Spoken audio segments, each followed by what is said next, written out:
Hello, welcome back to Spurs Kings TV. It is Monday. It's time for Ashmatic Analysis.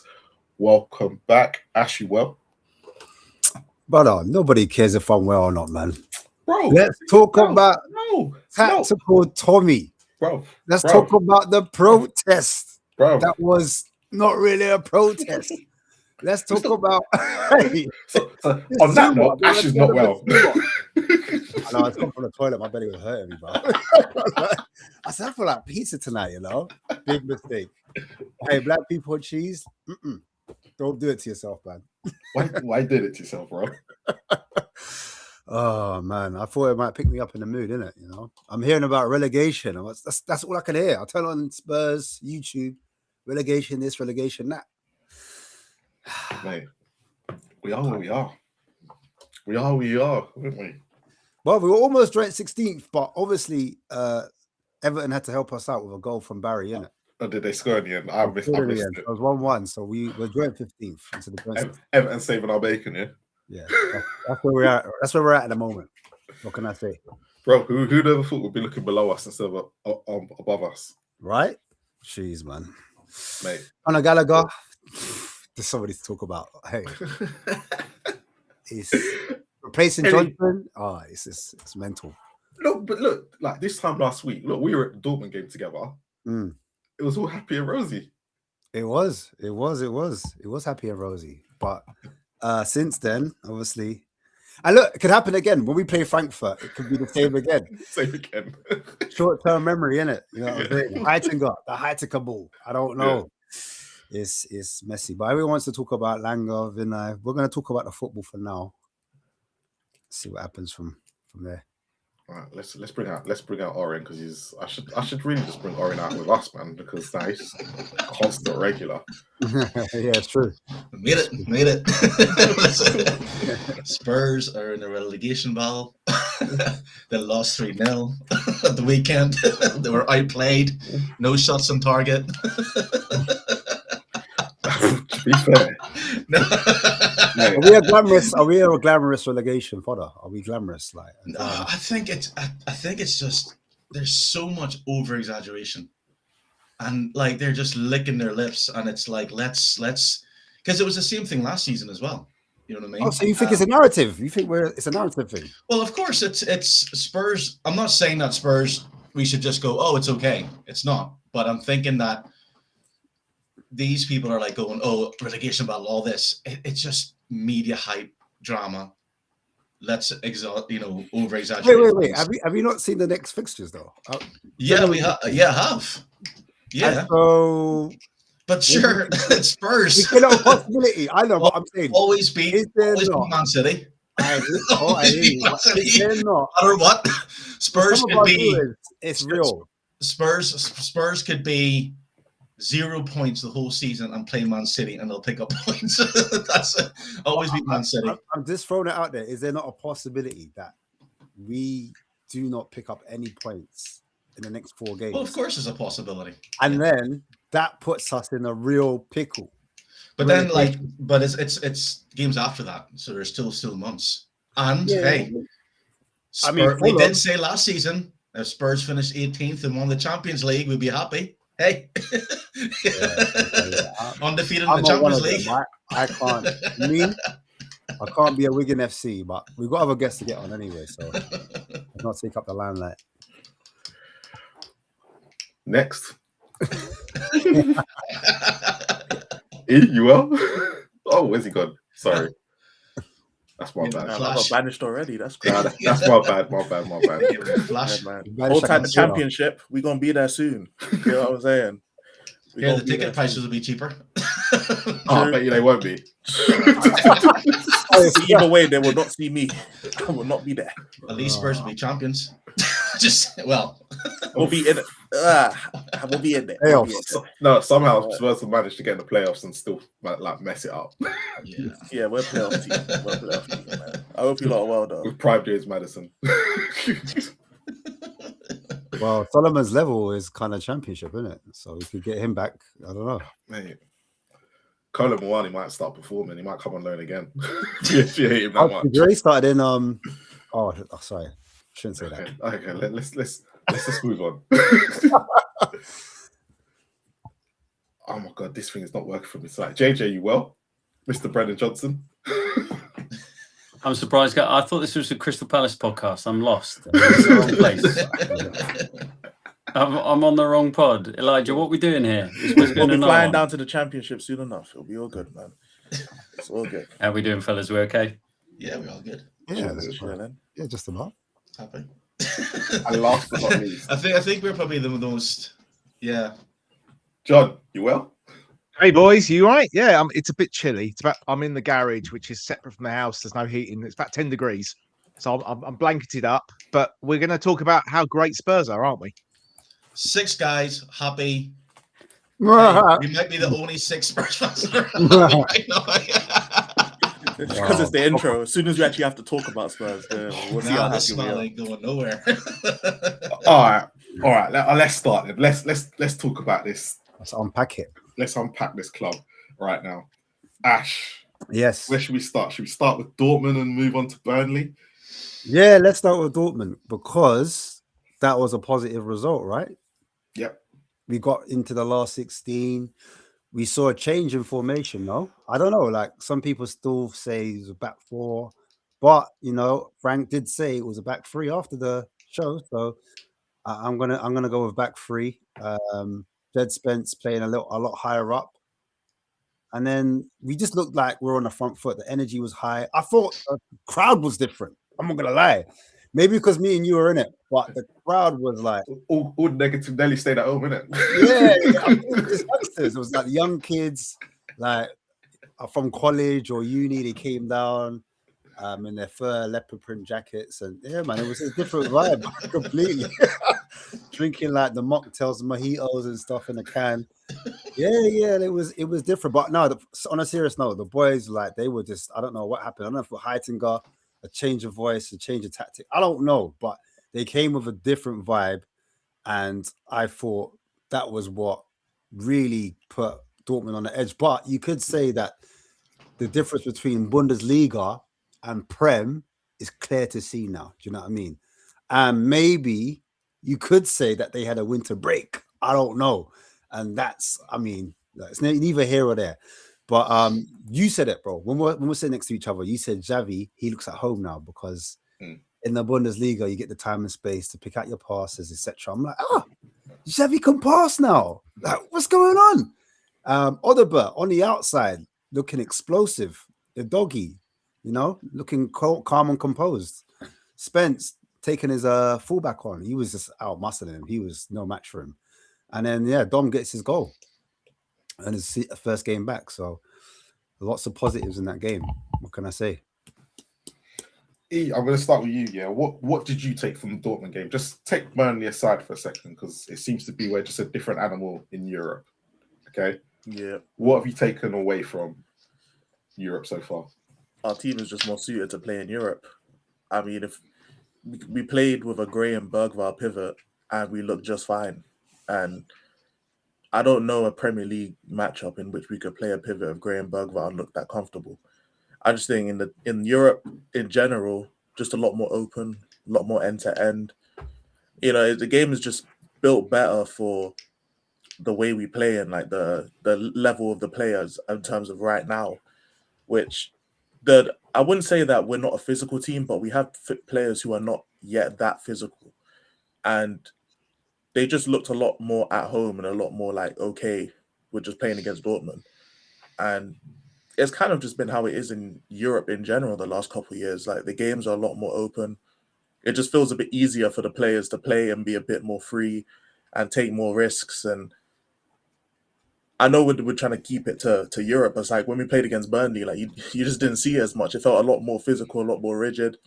A lot more, the players are getting a lot more stuck in and all that kind of stuff, and it was a lot harder to deal with, even though we had a lot more experience and age on the pitch. So overall, it was a very good performance. Though I couldn't tell if that was a back 3. To be honest, it almost felt like Udogie was like a stay back fullback in a way, and Jed was kind of just roaming the left. I couldn't even tell if it was a back 3 or back 4. But overall, we played. I mean, I don't think there'll be any complaints from any Spurs fan on how we played against Dortmund. But I think we're more set up to play in Europe with the players that we have, at least as of right now. And of course, a lot of them are on the younger side, and as time goes on, they'll become more physical and they'll adapt to the Prem more and all this kind of stuff. But as of right now, I mean, we can't complain about Dortmund, really. Nothing to complain about. JJ, Jekyll and Hyde in Europe. Obviously, at home in Europe, we haven't even conceded a goal. But yeah, Premier League completely different. So what is the European? Why is it so good in Europe compared to when it is? Apart from PSG, even PSG, we played okay. But why is it so different? I think, you've touched on it already. The physicality is completely different, right? The Premier League, every single side, every single team that's in there is a physical beast. Athletes, 1 through 11, and then, some of the best players out there because of the finance that's available to the Premier League, right? So the competition is fierce. Every game is going to be a battle.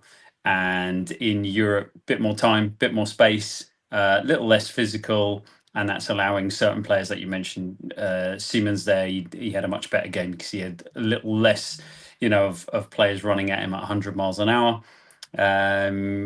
There's also maybe what you said, Ash, at the beginning, like the atmosphere in the stadium is different on European nights. There's a different crowd. The crowd that I normally go with on a weekend, not going to these European games. Yeah, a lot of people not going to these European games. People, not turning up for these. So I think it's a slightly different crowd. People quite happy to be there, quite happy to be out on an evening. Maybe have a drink and put a bit of atmosphere into the stadium. Even though I think there was only about 50,000 people, maybe. Great noise from the fans on Tuesday, and also the Dortmund fans were brilliant. They brought a lot of energy, a lot of noise, and when it's done in good spirits and your team is playing well and the away fans are still bringing the noise, it almost feels like it's your own noise. It builds up your own team. It's good atmosphere for the game. So for me, all of those things working in our favour. Dortmund I know they've got injuries, but my goodness, tactically they got a back 3/back 5 completely wrong in terms of how they were deploying it against us. And yeah, I understand what people are saying about a back 4. It was a back 4 if you look at the personnel, but yeah, effectively it was deployed as a back 3 that we went with, because Porro was moved up much higher, and so it was a back 3 with Udogie on the left of the centre. And yeah, it did okay. Dortmund didn't know how to deal with it. They didn't know how to deploy their midfielders to stop the wide players, and they were running them late. So Jed Spence was drawing 2 towards him and giving Xavi Siemens loads of space, and then we'd move it right. And they didn't have an answer to it. So yeah, good performance, and tactically okay from the manager. You'd say he's identified, he's looked at it, he's gone with a setup, and it worked. So positive. John, bring you in on it as well. Like, obviously, Frank's under a lot of pressure. And as JJ just said there, seemed to get tactically Dortmund spot on. Even in the second half, I know it weren't great, but he seemed to be able to persist and get that clean sheet, which we seem to be doing a lot in Europe at the moment at home. What did you make of it? I mean, as far as Europe goes, 5 of the top 8 are English teams, and Man City are in 11th. They're the 6th team. So it just shows the money in the Premier League does give you that huge advantage. But we've had a really good draw, haven't we? I think 33rd, 34th, and 35th are 3 of our opponents, and Frankfurt, I think, are 33rd off the top of my head. So and apart from PSG, the highest, aren't they? I think where are they? They're 6th, and then Dortmund are 16th. So we've been lucky with the draw. That's helped us out. But yeah, you're right. It's a different thing. I think there's always been this magic of European nights in football, in all English stadiums, Anfield and Spurs and even Old Trafford. You get that better atmosphere. The lights are on. They do the big light show. The Champions League music comes on. It just lifts you, doesn't it? And I think all these things have helped. And maybe it's given the players a break from the Premier League psychologically. But we started off quickly. You start off quickly, the crowd will get behind you more and more. When we make these stupid mistakes or just keep passing it backwards, that's when the crowd's getting frustrated and start groaning, and then the players go into their shell more. But yeah, I mean, Spence obviously figured out really quickly he had the right back's number, so just kept going past him. It's not like Spence was pulling out brilliant skill. He was just literally knocking it past him and running past him because he was faster and stronger. But that's what you've got to do. You've got to look at the advantages you've got and capitalize on it, and that's what they did. I do wonder if Heitinger has had an effect. The fact that we haven't played a back three since the PSG game in the Super Cup. A lot of Spurs fans have asked for a back three because we do have the players and we're lacking midfielders. So, but yeah, it seemed to work. I wondered if it was a hybrid, if Spence seemed to be a left winger and then was going back into the left wing back, because obviously JJ being in the stadium gets a better view. On TV, they were a bit, they didn't seem to be sure half the time on the commentary, and it is harder to tell on the screen. Oren, obviously Champions League. What are you making of it all? You see, this is not just something that is under Frank. I mean, in Europe in general. And I think it's a weird question or a weird thought that I have, that do Spurs have players that rise to the big occasion? Champions League, we can rise to it. And let's not forget, this particular game was after the West Ham loss. So the players had something to prove and go for. And it definitely showed it. Like Wilson Odobert, he became a right winger. Simple, collective. I do think that Jeff Spence was a left winger, because he did say in his Instagram, new position unlocked. And I think the way it worked, though, was that if, say, Perro moved up, he was able to drop back and help out Udogie. I think Udogie not being fit couldn't be the one, getting past him or providing the crosses. So that's where Jeff Spence provided the energy. But yeah, like the whole panel said, the physicality, you see the difference. And you see how teams like Dortmund are just blown away by hard running. It's not about flashy skills or anything. The Premiership's not about flashy skills or step overs or anything. It's just about working hard, running at each other, trying to dribble and stuff. So yeah, like the game against Dortmund was good, and the team just was up for it, and yeah, it was fun. But just have to get on to the next game now, right? Here, I just want to clarify this. For anybody who's just woken up, Spurs drew this game. They didn't lose this game. They didn't get annihilated. They drew this game, right? 9 shots. Like the bunker, made some amazing saves. Just want to throw that out there because the way this reaction's been, it's like Spurs lost the game. But, I mean, really bad. That's not the case. You know what, Owen? If it was a standalone game, sorry, go on, bro. Say what you're saying. Go on. Sorry, yeah. I was gonna say, if it was a standalone game and it was an anomaly, I don't think the fans would have reacted the way they did. But after the defeat from West Ham and defeats from Nottingham Forest and other games, I'm not going to ring them all off, but I think we've had 2 wins in 11 or 2 wins in 12. I can't remember the stats. Apparently, since Halloween, you've had 2 wins. I'm not sure how. Sure that Halloween. I'm not 100% sure, but because the comments be lying sometimes. But I did flip my shit when it's kind of dark right now. I mean, to put it nicely, because there's one thing before obviously we started to get some performances out. I think the performances have been a little bit better, but prior to that, a lot of people were talking about the quality of chances we were making, and the quality of chances we were making weren't really high. So I do get what you're saying, Oren, because 9 saves from the Bradford, that's something to talk about. That's something to hold on to. But yeah, it's Burnley, and Burnley, we can't compare them like it was Manchester United. But I get that. But Burnley have also, didn't they recently draw with Man United? Didn't they also draw with someone else? And the Brackwood made, I'm going to sit there and say, 2 world-class saves, which on another day, they go in. Yeah. I hear that. But I think go on. Do you know what it is? I think because where we are and the expectation is that we need to get points on the board, and the way we let the game drift away from us, I think that's where people's heads are at, where, oh my days, we could have got something from this Burnley game and we didn't capitalize on it. So that's where a lot, and then also just the last point, I think is defensively. I think not so much the attacking, because we focus on what we do with the ball. We're always focusing how we perform, but it's without the ball, which is more of a concern, because you've got, as you would say, Oren, players doing what they want to do, vacating positions, and costing team games. So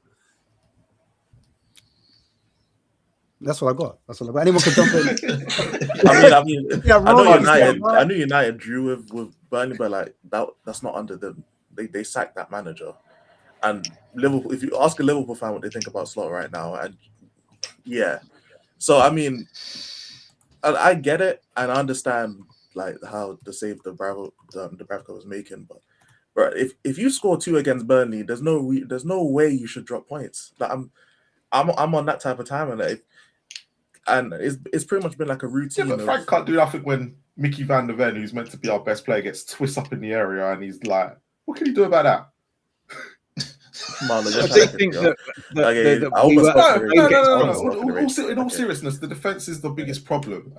Defense has not been the biggest problem, but yet this is the everyone moans. Romero, Danso, and Mickey van der Ven have got to be culpable for these goals, and but they're the ones scoring the goals for us.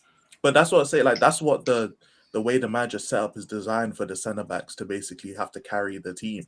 Like if you look at the performances, but that's what's happening on the pitch though. But that's the defense. If you look at, okay, no, go ahead. Sorry. No, those things are corners, and yes, those.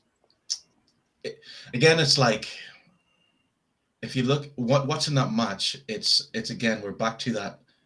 Let's blame the manager for individual errors. Let's blame the manager for players switching off. Let's blame the manager for everything that the player does on the pitch. But yet, when Vicario or someone scores a hat trick, or Van de Ven scores a hat trick, or that Van de Ven goal, no one says that was Frank. No one said Frank told Mickey van de Ven to get the ball and sprint all the way and score. No one gives him credit for that. So that's what I'm saying. It's like, why is it that fans, everything that goes wrong with Spurs, it's Frank's fault? Well, first of all, the manager should get credit for that. So let's say I'm not saying he should. I'm just saying no. Of course he won't, because he didn't tell Mickey van de Ven to do that. No, but Van de Ven. But the manager knows that Van de Ven is culpable of doing these things. And one of the things you have to do is the only thing you can do as a manager is put players in position to do things. So putting Van de Ven in a position where he can go that way, giving instructions to a Danso if he plays with a Danso or Romero, or even with a fullback like Spence, who's someone who's like loves to just run around and do anything, or Udogie, he likes to overlap. If Mickey wants to go on that run, you stay back, you wait, you tell Paulinho or Gray to just cover that area from Van de Ven. These are all things that the manager can get credit for, which is perfectly fine. But to say also that the system that is set up is set up on the physicality of the defenders. When you talk about set pieces and all that stuff, it's Romero. If we're losing, he will just go hang. Like he will literally be a second striker. Like that's one of the things that Thomas Frank would have told him to do, because he didn't do that under manager. I know he scores, but that's the ultimate point though, is that that's to get a goal. We have Romero and Van de Ven, and like pretty much everyone in the Spurs team are very not as a negative thing, but they're emotional. They care. Like you can tell they're fighting for the manager and all this stuff, but they're very emotional on the pitch. And what happens is they get frustrated. Like when we started off the season winning games and all this stuff, Romero was basically our best player. He was so good. And then it was only when we started dropping points that he became rash and he started making mistakes and doing all that. The same with Van de Ven. And when you're relying on your defense as a whole, so including the fullbacks, to be your main goal scorers, your main creators, your main progressors of the ball, you're relying on them to create something out of nothing. You're relying on them to do all that kind of stuff. And he's not relying. But that's what happened. That's what happens. That's what is happening. But they're not. No. Okay. I think what you're meaning to say is that it's happening, but I don't think Frank goes, right, guys, let Romero and Van de Ven score all the goals. They just happen to do it, but it's not. They don't go through practice boards and tactics and go, right, Dominic Solanke, when you get the ball, Romero, I want you to sprint up so you can score. It's not happening. But what I'm saying is that it's a natural reaction for them because they feel frustrated, because they have to do those things. And Romero and Van de Ven are the two main game changers in this squad, so they feel like they have to do that because of the way that we're set up. Isn't that stepping up? Isn't that what, like against Arsenal, no player stepped up. Everyone booed them. Against other clubs, when the team just sat there and sat. So aren't we? So what's your point? The point is that the way we are playing isn't. We're not able to generate anything unless we have to rely on our defense to basically So- save us, which makes things frustrating for those same defenders, which causes the mistakes. Like you sat there and said the individual mistakes that these defenders make cost goals, and I agree with you. But what I'm saying is that we don't have any defenders or anyone really in the team that is the type of leader or the type of player where they're just stoic. No matter what's happening, they can just calm down, tell the players, yo, chill. Then we don't have players like that. Our players, especially our back line who are making these mistakes, are very emotional players. They're frustrated. You can tell when you just watch the games and we're not winning and we're not playing well. They are frustrated. And sometimes they make mistakes. You're going to make mistakes when you're frustrated sometimes. But when you have to carry, like the defenders have been carrying us all season, whether you want to look at like the goals and all that stuff, or if you want to just look at how we play, we sit back a lot. We hit players on the counter attack. We've tried so many different styles of play. And at the end of the day, if the defenders don't pull something out of their behind, we end up losing majority of the games, bro. That's just how it is. Of course, the players are going to look. Of course, the players are going to be frustrated. Of course, the defenders, they're going to end up making mistakes because they're frustrated on the pitch. And when we watch it, we see it. It's one of the most. It's one of the most clear things. I don't even know why I discuss it. It's one of the most clear things when you. No, I get what you're saying about frustration, but it's the fact that you're saying that we're relying on defenders when it's not the case. It's not true. Spurs aren't relying on defenders to score goals. No, they're not. Spurs aren't. No, they're not. The defenders are scoring goals. As I said, Solanke's came back, and basically what has happened is that it's not like Romero is scoring from corners and set pieces. So maybe you can say set pieces is what Spurs are relying on. But I don't like to say Mickey van de Ven and they're getting up. Mickey van de Ven scored again from a set piece. It's a weapon. But we all know that Spurs. Sure, but it's the fact that the attackers aren't doing their jobs. So I get what you're saying. The attackers aren't doing their job, so the defenders feel they need to go up and do it for them. But that's what we know about the attacking situation with Spurs. Does anyone know how many? Does anyone know how many open play goals we've scored this season? Out of interest. No, how many? Not a lot. Off my head, no. I was just trying to. I don't know. Because we said about the whole set piece and the defending, and I was starting to think. Obviously, our team has been slightly decimated, especially in the midfield area. Does anyone think that the lineup should have stayed the same as what happened in Dortmund, minus maybe Archie Gray because he, picked up a knock, and obviously Bergvall got injured. So Conor Gallagher came in, and then you had Basuma that started as well. Is everyone happy that Tell never 20, got by the way? Huh? 20. 20. Okay. Oh wow. Okay. Arsenal's 22. Just to Arsenal's put it 22. into context. Yeah. Okay. Cool. And also got how many goals? 40, right? 40. Something like that, yeah. Yeah. All right, cool. So is anyone happy that Tell, or does anyone think that Tell should have started ahead of someone like what's his face? Spence?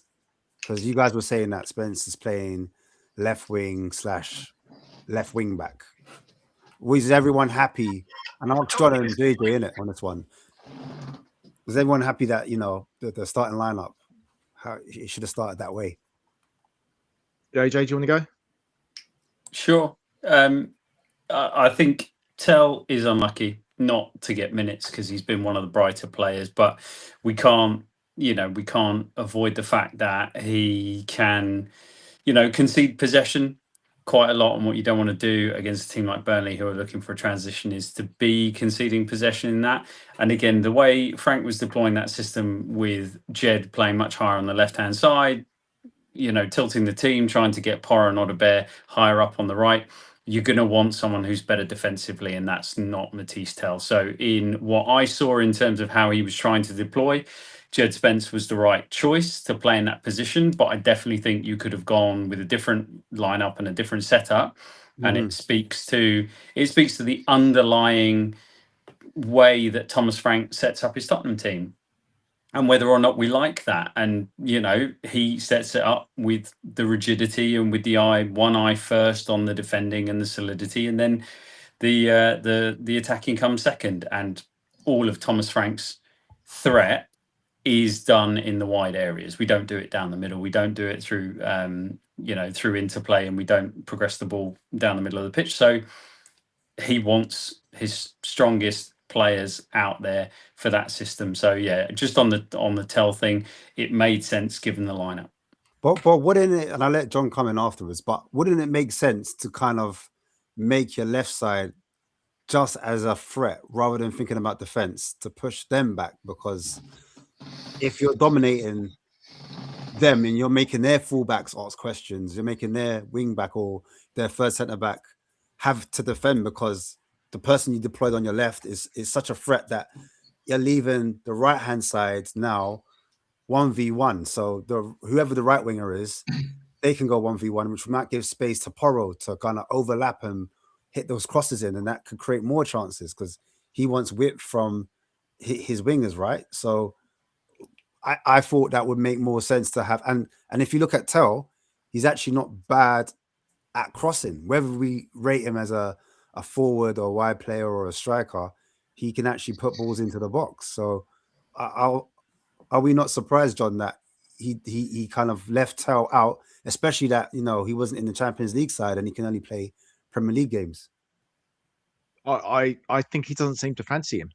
I would have played Tell because he had the rest in the week. He obviously got dropped, which beforehand I thought was harsh, but Solanke pulled out a performance on Tuesday night that sort of justified the switch. But yeah, I'd have played him. I think it was right to rest Gray. Bear in mind that currently he's our only fit midfielder. I don't know if Pellegrini is going to be back on Wednesday or not, but at the moment Gray's our only fit central midfielder. So it made sense to bring Basuma, did very well in the second half against West Ham, and Gallagher. That made sense. I see what you're saying. I mean, I didn't think Spence was very good in the first half at Burnley. I thought second half playing right wing back, he was much better. But I thought him and Xavi, they just kept getting passes wrong between them. Their wavelength was a bit off. And maybe I can sort of see why he wants to continue with the back three. Maybe it's something he's going to play now going on. I don't know why it took so long for us to move to that. But I'd have probably gone with a 4, to be honest, when you're playing Burnley. And Tell made sense. It's interesting. Obviously, Moani, who's turned into a worse player than Timo Werner, it seems, due to his lack of confidence. Didn't even get on the pitch, and he brought Scarlett on the right wing. That was crazy. But, Tell almost got the winner for us. For a very good save by Dubravka. But I don't know why Frank doesn't seem to like him. He keeps pulling him off, doesn't he? He keeps taking him off early when he's been one of our better players. Yeah, I feel like we've go with the 3-4-3. You go with one less midfielder, or I feel like you either lose one midfielder, or you lose a left-sided player, like a left forward. Depends though, because if you remember Conte, when it was Pierre and Bentancur, it worked because of the way the midfield structure was. But obviously, he only had Basuma and Gallagher, and Basuma, to be fair to him, was our best player in that first half. And what I think he didn't realise was the reason why he went free at the back, and he did play Spence and not Tell. I don't think he realised we were going to dominate Burnley as much as we did. The problem that I found that Frank had when you got later on into the game is that he should have seen what we were doing and brought on Tell a lot earlier. That's where he messed up. He thought when he brought on your doggy, he kind of should have done Tell at the same time. And that's probably why Burnley suddenly had an inch in that second half where they were on top of us for about 10 minutes when they scored. And then he brought on Tell and Scarlett and stuff, and the game switched again. But I think he outdone himself there because none of us knew we were going to go to Burnley and dominate as much as we did, because we haven't done that all season. It wasn't a very Spursy or Frankie kind of scenario. But yeah, everyone's complaining because actually, if you look at the whole season as a whole, it's not been like that this season. And I think that's what the problem was, because when you actually looked at the game, we were the better team. It's just that it's one of them games where they had 2 chances and they scored them. I agree, man. And that's the biggest problem. And the thing is I was going to say, so like, because Oren's arguing it's more on the players, more or less, where we didn't get that result. But then the question is like, not necessarily. Go on. Like what I'm saying is like the players did play good. I'm saying like they just faced what do you call the Burnley keeper? Dubravka or whatever his name is? Dubravka, yeah. And like even watching that match, I was like, this is going to be another game where Spurs have just came up against one of the best goalkeepers in the world. He made two good saves, one from Odegaard through the corner, and then Connor smashed it low and hard. He saved that. It was unbeatable. So just to back you up on this, I'm just going to go through some of the stats. We had 18 shots on goal, 11 on target. We had 620 passes. There was 3 clear-cut chances which Brad did save. And our XG was probably one of the highest that we've had all season. Hit the bar as well. Exactly, hit the bar.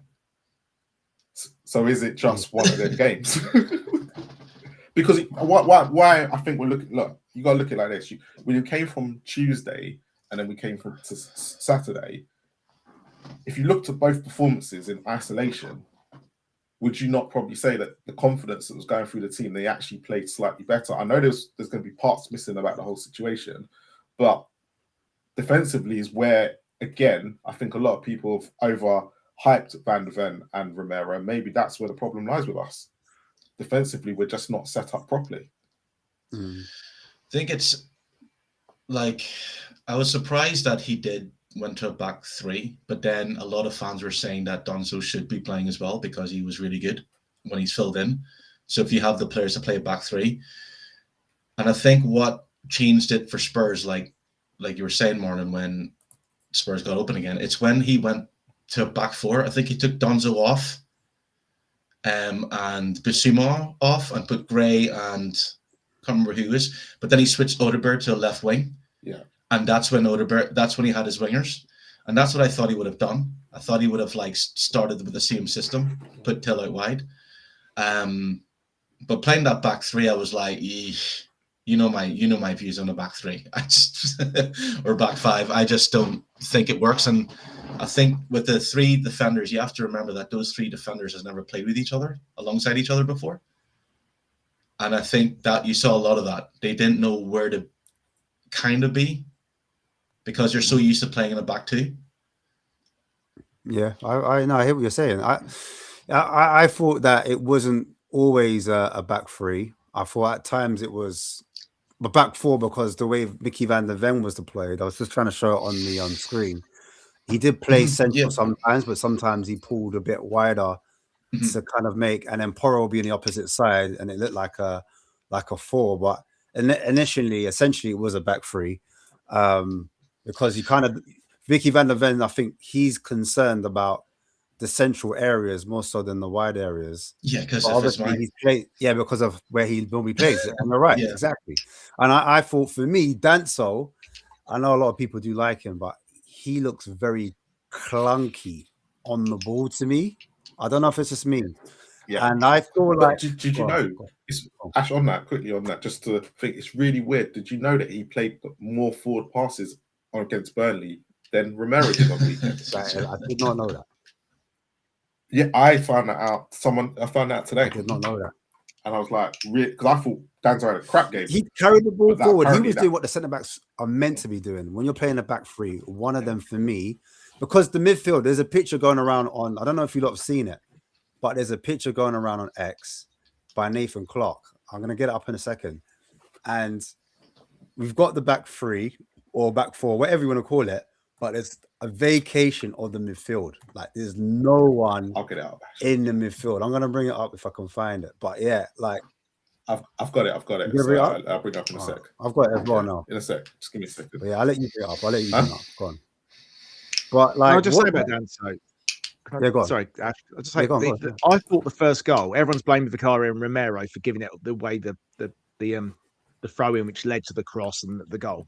But actually, Danso had the ball in midfield and passed it back to Vicario. And I think that is part of Frank's philosophy: is keep it safe, pass it back. We know Vicario's bloody useless with the ball at his feet. And how many times do we give the ball away when it goes to him? So I just think if he'd been a bit more braver at that point and found a teammate, we would have never got in that position. Yeah, this has gone high and wide, isn't it? This has. Talk to me, Oren. What are we saying? When was this? Like, what part of the match was this? Was this Spurs first half before Spurs scored? Yeah. So I think what Frank was doing. So you have, who's up collecting the ball? Is that Basuma? Yes, it is. Yeah. Yeah. On the red boot. So basically Yes, have it is, yeah. Van de Ven out wide to try and stress the pitch. Mhm. And then like to make the pitch as wide as possible. And Basuma dropping back. Where's Conor Gallagher? Conor Gallagher is. Because was it John that you said that how Frank likes to players get the ball to the wide areas? It's not really about going through the middle. So that's exactly what he's trying to do. Not go through the middle, get players out wide, and then go from out to in as such. Play high up. Yeah, essentially he's trying to get crosses into the box. So Yeah. avoiding the central areas, because I think from last season we had a lot of turnovers and teams used to transition us through the middle. And he's not the only manager that tries to avoid central areas. But I don't know, JJ, you let me know. I personally think, and I've always said, there's nothing wrong with going on the outside, but when you always go on the outside, it makes you predictable. And if Frank wants to keep this job, he has to blend the two, where you have some central progression just to throw your opposition off.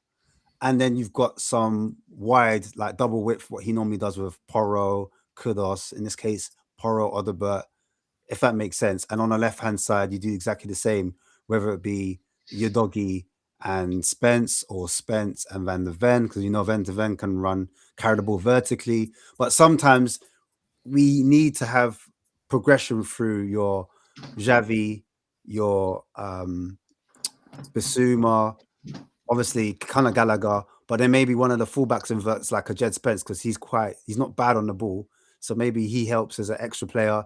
Solanke dropping in, as a striker, being a false number 9 at times, helping to collect that first ball. I did see that at times, but I'm saying it's not something we see generally. Like, what are your thoughts on it? Yeah, I mean, the thing is that I put a video out there where I talked a little bit about context, and one of the things Frank's saying that's annoying people is we're playing better, we're doing better, we're so close. There's these moments have gone against us in the last 5, 6, 7, 8 games, and we're so close, and it's annoying the fans to hear this kind of stuff. But there is no change from the early part of the season. So there's loads and loads of examples of this where Tottenham will push 4 players up into the into the front third of the pitch. The idea being you pin back defenders, you cause midfielders a bit of confusion because they're looking back over their shoulder as the defender got him. Have I got to drop deeper to deal with it? But unless you then exploit that middle space, and unless you then have people moving in and out of the pockets, you can't do very much with that. Because if you don't move around, if you just go stand everybody up there and you don't do anything with it, and they know that we're going to play down the channels, you don't have to move as a defender. You can just block passing lanes, you can stand still, you don't have to move. And we have shown that we are not good enough to move the ball up the pitch effectively. We're only good when we can either manufacture a transition or we can clip it into the wide areas and we can turn defenses around. And that's not the kind of football that Tottenham fans want to see. And so if you're going to put that many players up top, they have got to keep consistently dropping into central areas to provide an option for a pass. And then there's got to be that bravery to be able to play the ball. Now, Romero loves that ball. He loves playing that ball, but he's not having a great deal of success doing it recently. In fact, he's been snapping at passes and giving the ball away, and we've been conceding goals. So we're not doing the stuff we need to do to make that system successful. And yes, you can take any snapshot and make it say whatever you want it to say, but this isn't uncommon for Tottenham to have loads of players standing still very high up the pitch, and it doesn't help us move the ball. So unless players are moving in and out of those spaces, they're dropping deep to try and get the ball. We're playing little 1-2s off each other and then creating an angle for the third man. None of that stuff is going to work, and therefore we're going to go back to these wide area chance creation, open up the half space, deliver a cross, or get a goal from a set piece. That's what Thomas Frank has shown success. He's shown he can do it, and he can show, he's shown that most of our goals will come that way this season. But that's not what Tottenham fans want to see. And therefore, the caveat to all of the stuff that I would, as a coach, I would defend a coach who's fighting for his life, and he's saying, look, actually, we were better. We were good against Burnley. We were more on the front foot. We took the game to them. We created loads of chances, and the keeper had a great day. And he's right. He's absolutely right. So the performance was kind of there. The result wasn't. And the 2 goals we conceded were, abject. They were terrible. But do we want success playing this way? Is the underlying question. Do Tottenham fans want this to be successful? If we had success by not conceding the goal in the last minute to West Ham and getting a point, if we hadn't conceded to Bournemouth and lost that game in the 95th minute or whatever, if we got a win in this game, the little bits that haven't quite gone, if any of that had worked for us, is that what we want our Tottenham team to do?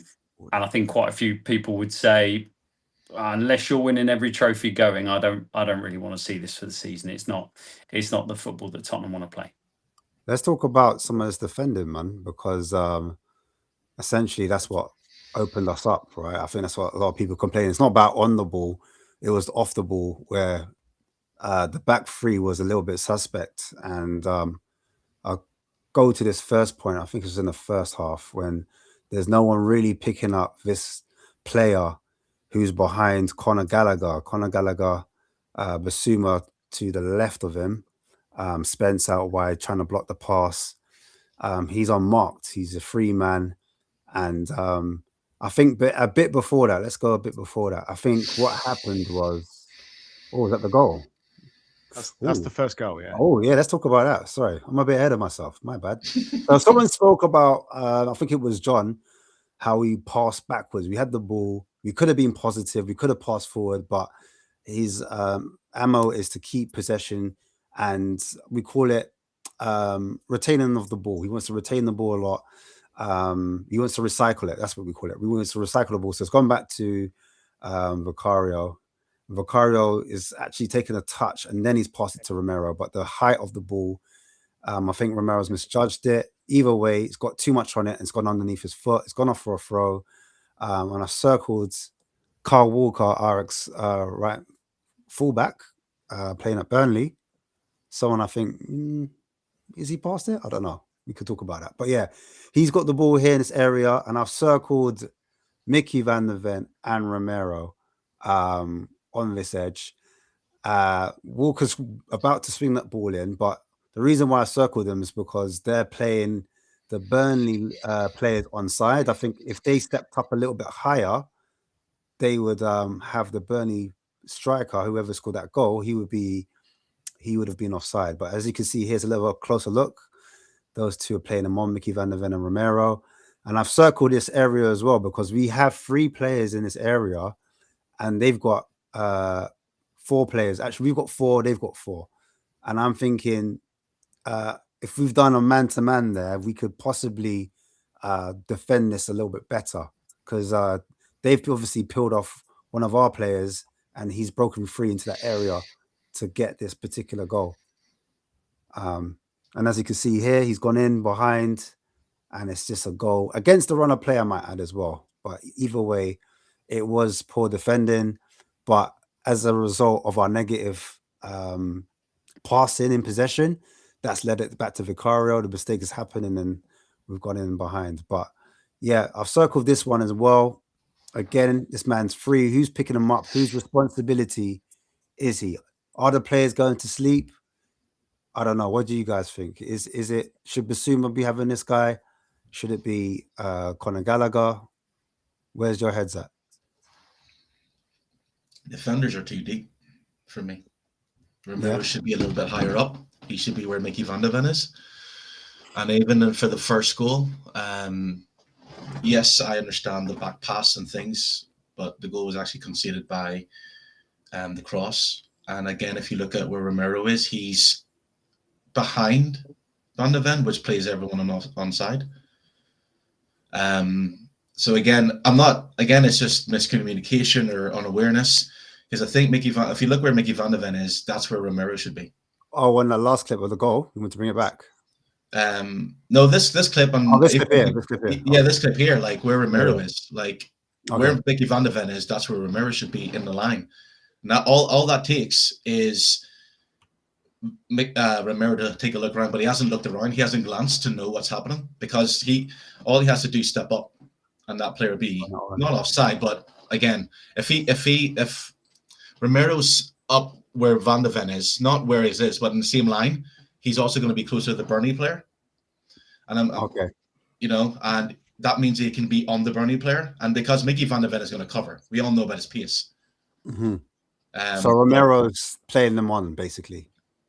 Yeah, he's the farthest defender back. So, I mean, if you look at the line where Donzo is, Mickey van de Ven is, and even I think Destiny Udogie is.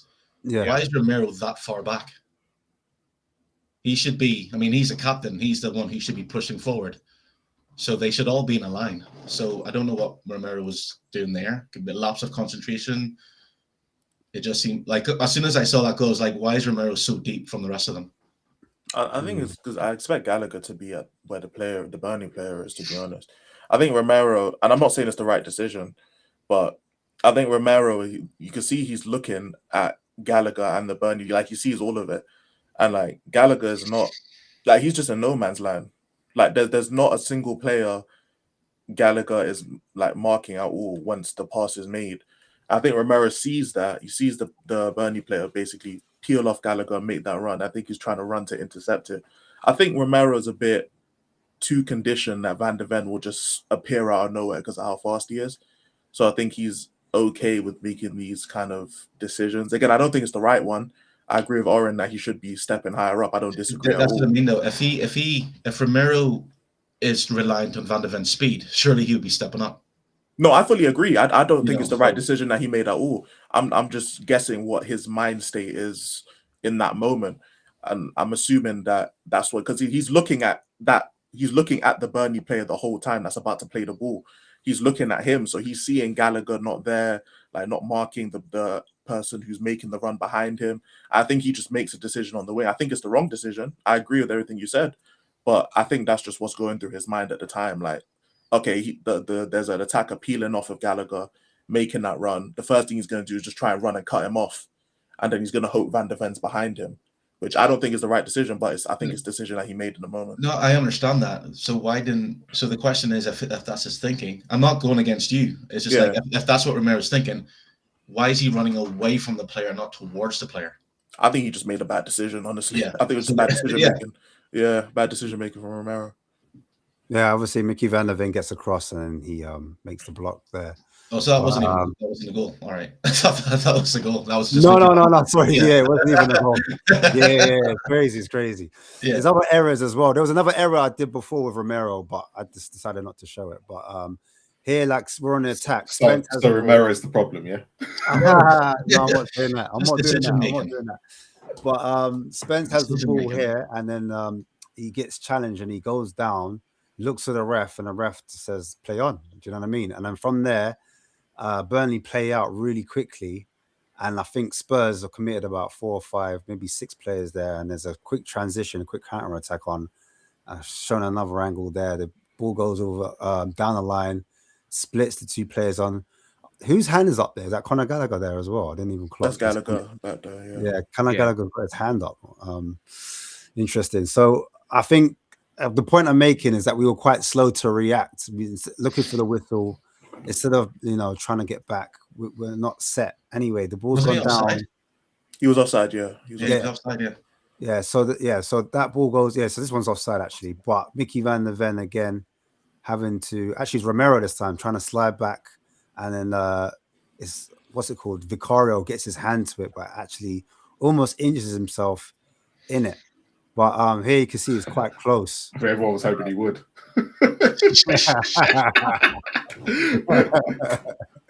Yeah, but yeah, it's quite close from this angle as well. He almost must have just. You know what this is reminding me of? This is Ange Ball, isn't it? That clip there was definitely Ange Ball. He just said that right. We're playing the ball wide all the time, and we've been wide open in the middle. And here's the thing, John. I noticed as well. When Destiny Udogie came on, a left-footed player, he kept cutting inside, exactly like how Ange did it.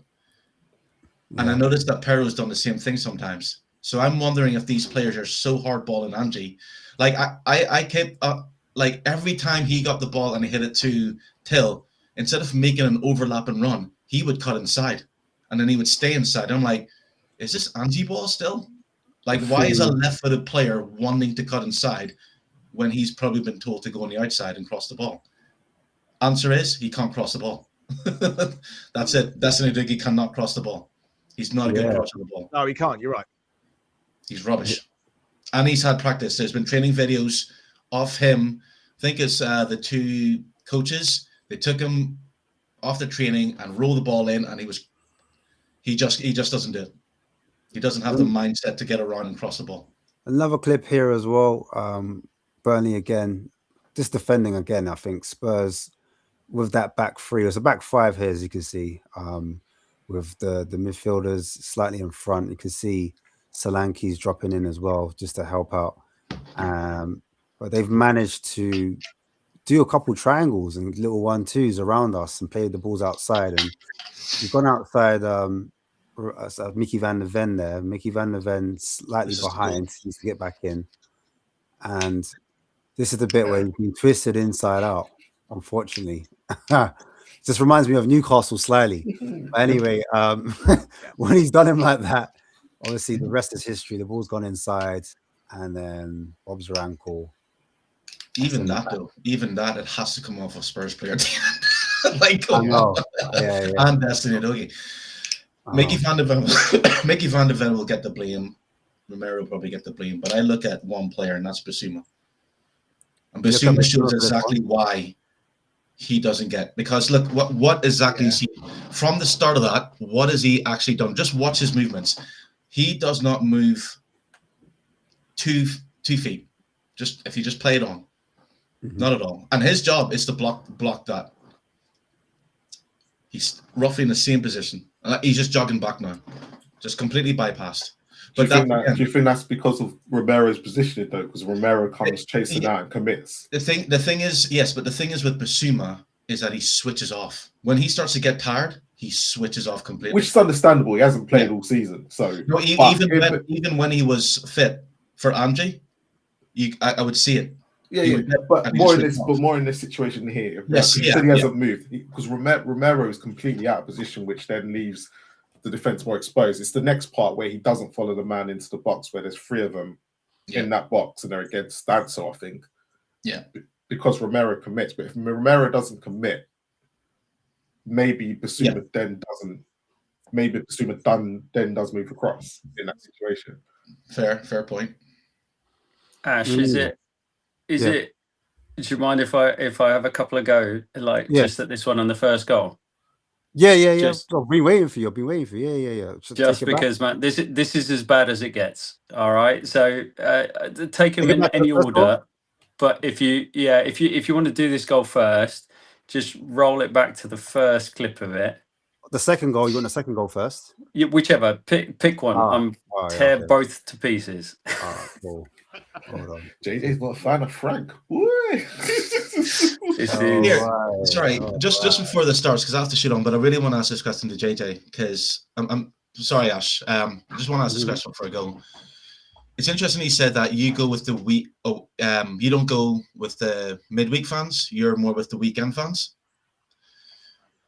What is it like for you to sit there and, witness, Spurs fans singing "We want Frank out"? And where does that so much dislike? I have never seen a manager dislike as much. I've been thinking about it. I've never seen a manager dislike as much by Spurs fans as Frank. Yes, towards the end of last season, Angie, but Angie still had it. But it just seems like these fans, they have so much hatred for him, like booing him during the mid-match, singing songs midway through the first half, Frank out. Like, what has he done that has completely, it's almost hatred? I know Daniel Levy is in there because he's the guy who usually took all the flack. But what has Frank actually done or said? Because, sorry, I'll let you answer it. What's it like for you, and what do you think he's done to get that much hatred? Yeah, thanks, Aaron. That's a big question. Sorry. It's all on JJ's answer, by the way. Yeah. 60,000 people. The thing I'll say about obviously where I am, I'm in South Upper. I'm in the safe standing section. So around me, there's quite a few people who go home and away. Okay. And Thomas Frank has both brought it on himself in the football that he plays, and it's not to anyone's liking. The results aren't there, and the football's not there. Therefore, you're in a hiding to nothing, right? You were brought in to be competitive on multiple fronts. You've been competitive on maybe Champions League, right? But we'll see. But yeah, not really done what you've been brought in to do. You've not played the football you want to play. So that's of his own making. He's also talked down the football club a bit too much, a bit too. Okay. Tottenham was 17th last year. Tottenham, this is a long project. This is a tanker. This is, stuff fans don't want to hear that. That's not what we need from you when we're going through it and you're responsible for the style. And then what's not his fault and is unfortunate is he's lost Daniel Levy. So that lightning rod for everyone to go at, he's lost that little bit of protection when everyone would turn and blame Levy.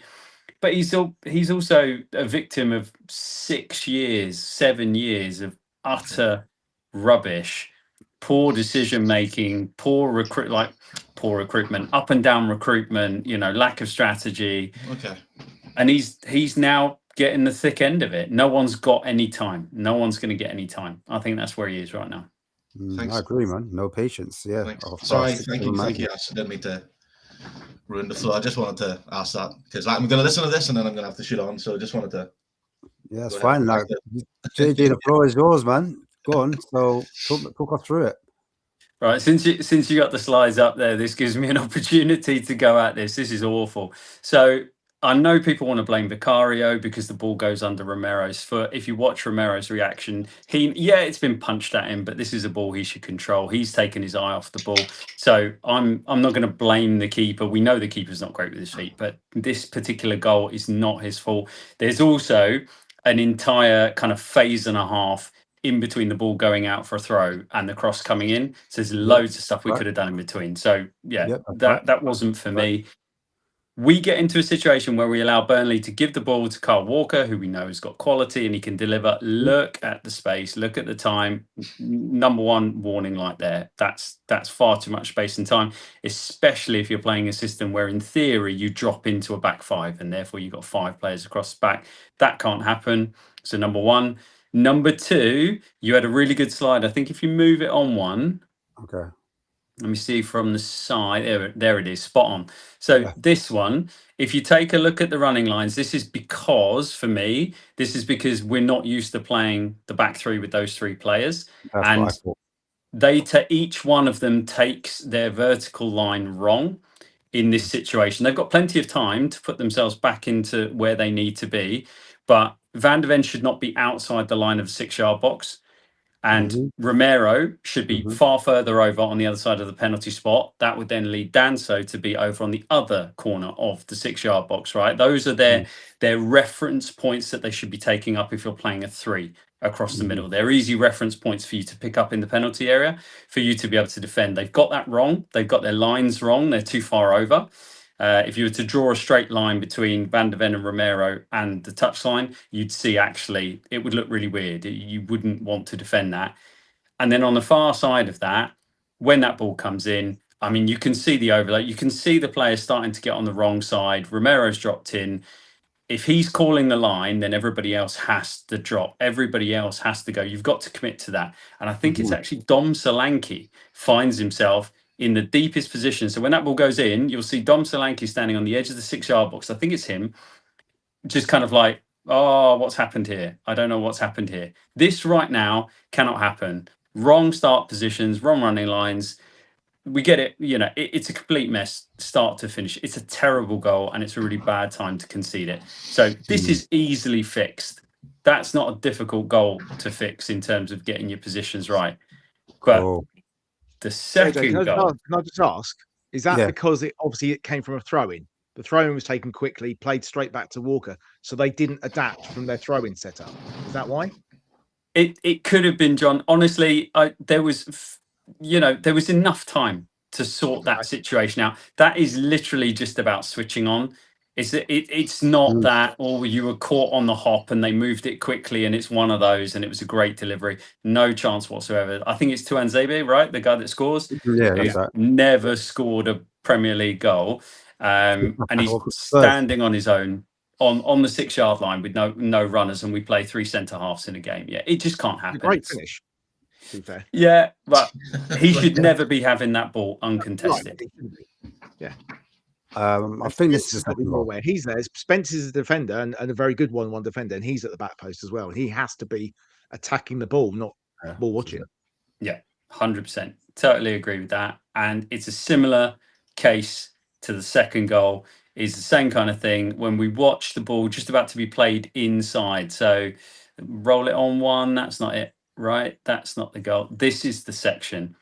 So they've made one very simple rotation. Yeah, they've put lots of players up front. Great. They've made one very simple rotation. But if you looked at this right now, there shouldn't be a problem. There's all right, there's a player there who's got his arms wide open. He's like, I'm free, get me the ball. But we've got enough players to converge on that. First mistake, Romero's late.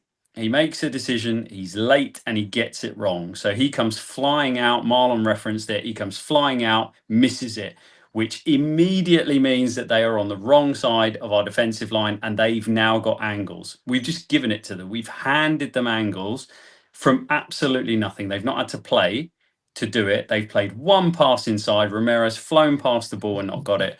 And now look at this situation where our players are moving up or standing still, and their players are on the move towards our goal. That means all the advantage is theirs, and they almost still make a hash of it. But we've done that to ourselves. And then in this moment in time, Van der Ven and Danso have to tuck in. He's moving laterally across the box. I feel for Mickey Van der Ven because he's trying to block the shot, right? So he goes to the ground because he's moving that way. The fella chops it back inside. Fair play to you.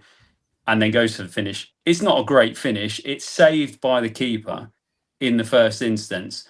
But at no point can you see all of these midfielders doing the recovery runs. They've given up on this. Once Van der Ven gets chopped, they're assuming shot on target or goal. Yeah, everybody's given up responsibility for this. Totally unacceptable. Absolutely appalling. If you you can't let this happen. As if you go back a couple of frames back, just before here. Yeah. Forward one. Okay. Hold on. Sorry. That's fine. Yeah. Yeah. Now, this is something I've noticed about these players as well. So if you look at that, Spence, he's like looking on the line and he's thinking, right, if I just stop, it's going to be offside. I think if you click it on just one more, Spence goes to raise his hand to call offside. There. Just no, go back. I don't know if you can go back a little, like one frame. Sorry. That's right. No, it's like it's just before that frame. If you play it on a little bit, you'll see Spence raise his hand as the ball is played. This one? Yeah, it's just after that, but I think it goes straight onto just there. Yeah. Like, why is he raising his hand? He's trying to play offside. And I think that what I've noticed that a couple of Spurs goals are like that, where the defenders think, right, I'm going to be smart and try and play offside. Put my hand up. And in the corner, I noticed that Romero drops deep. Yes, I would say that the players did switch off. But again, when you're looking along the line, you're thinking, right, where's my captain? But because Romero drops deep from the cross from Kyle Walker, it plays everyone onside. Because if Romero had kept that line, the scorer would have been offside.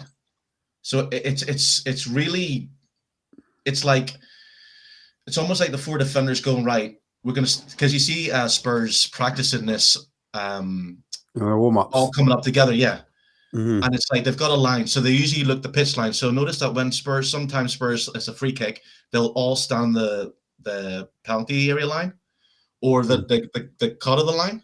So where Spence is, so you're looking, he puts his hand up, that should be offside. But I think one of them, obviously, it's not offside. You know what I mean? I'm just thinking, like, are these players being a little bit too smart for their own good and trying to play offside? Again, knowing the VR, and it's not just Spurs. I think other clubs that's starting to seep in. It's like if we pull their hands up, it could be offside because all it needs to be is a millimeter for it to be offside.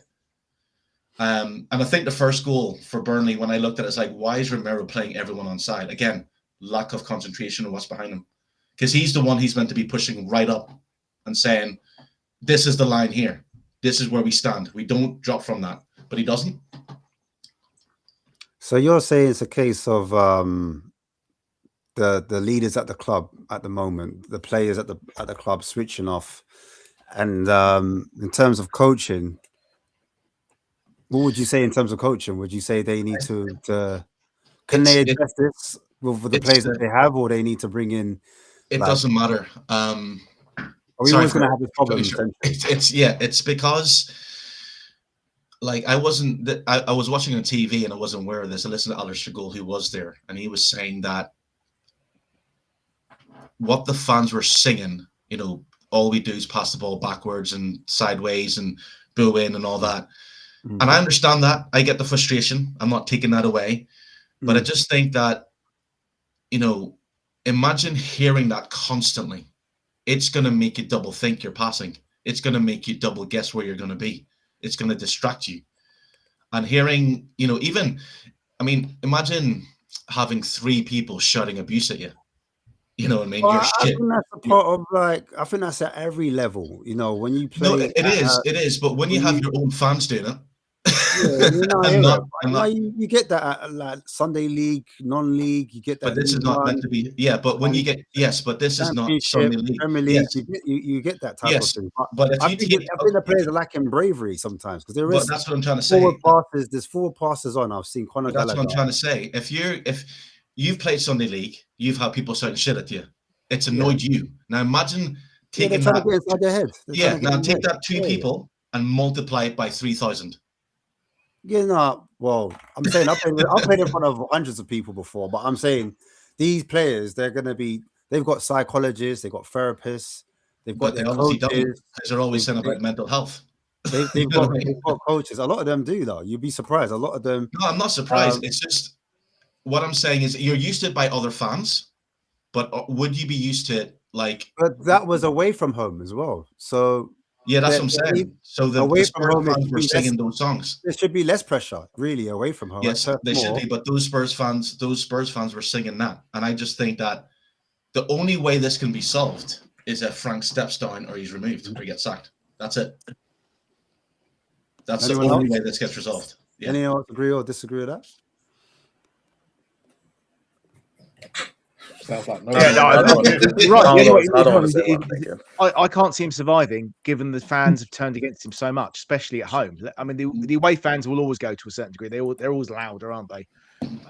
But I unless we just start winning game after game. All right, then, John. What I don't think that even matters. But what do you think about the players that have been brought in by Frank? So he's brought in Paulinho. He's also brought in Conor Gallagher. These are like mentality monsters, by the way. These are guys that have great leadership. Yeah. He wanted to bring Robertson in from Liverpool, another leader, another character, things that a lot of fans have been asking for. But are these players the right profile? Are they the player that are gonna ask questions? Are they gonna be brave, or are they gonna pass it sideways and backwards, like the fans are saying? So Paulinho is not the best ball player, but he's there to be a destroyer. I actually think if he's playing Saturday, we'd probably win the game.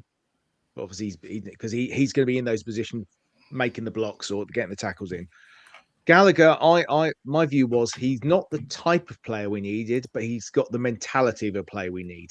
Because really, we need a passing, deep line midfielder. Is one of the things we need. We've got a lot of number 8s now, and Gallagher is another one of those. But he's been a captain at Chelsea. He's played at Atletico Madrid under Simeone. He will, although he's not the best footballer in the world, he's a decent player, and he will drive us on. Robertson, Romano saying today that it's not over. If Roma can find a left back, then the deal might be on again. So I think, you know, he's coming to the end of his career, but he's a decent player. And again, he's a horrible player, a bit like Cutie can be, but he'd be our horrible player, and I'd be happy with that. Fair enough, man. Just to add on to that, do you think these are the type of players then, like you said about players that can pass it forward? And what I'm trying to get at is Langer would have sat down with Frank, I'd imagine, and say, all right, this is the type of player I need. I need him to do X, Y, and Z. Can you get me them? All right, cool. I've got Conor Gallagher here. Pat Matasar, obviously, he's a player I think is quite similar, but he may not have the mentality of a Conor Gallagher or the experience, for example.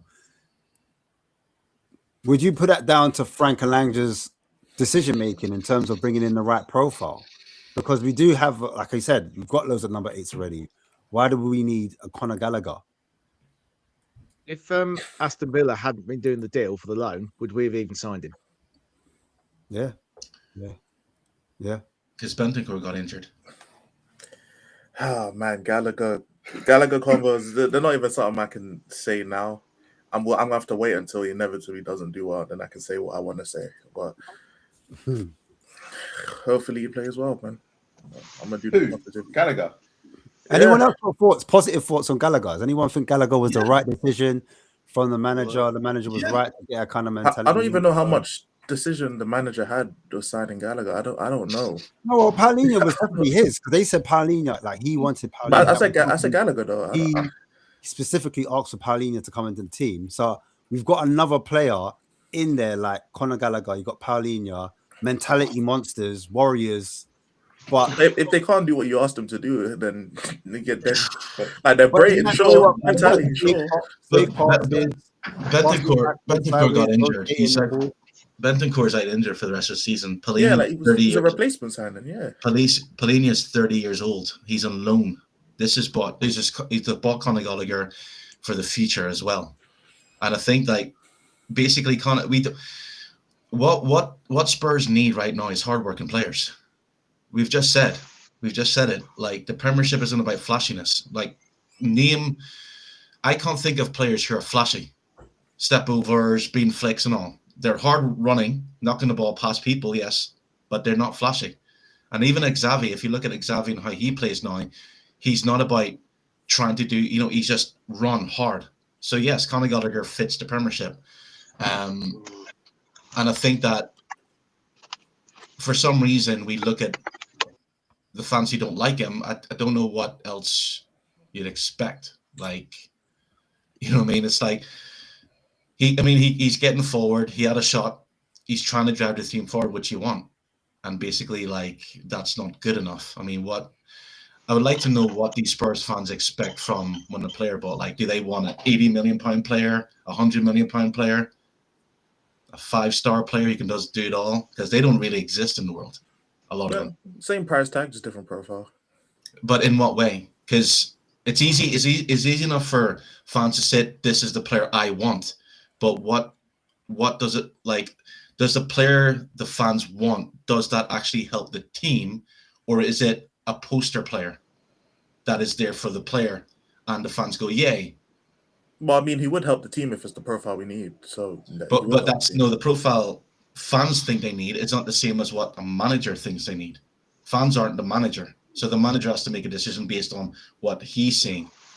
Yeah, which is fine. Yeah, which is fine. Which is fine. But at the end of the day, like we don't know what the situation is gonna be with Frank. Like, is he gonna get sacked? Are they gonna do an Arteta and keep him? Because if Frank is saying, I need a Gallagher type player, and they buy a Gallagher type player, and then they sack him. Yeah, but the board is on bullshit. So what Elijah, would you say we've got 7 days left, for example, yeah, or 8 days, or however many days left?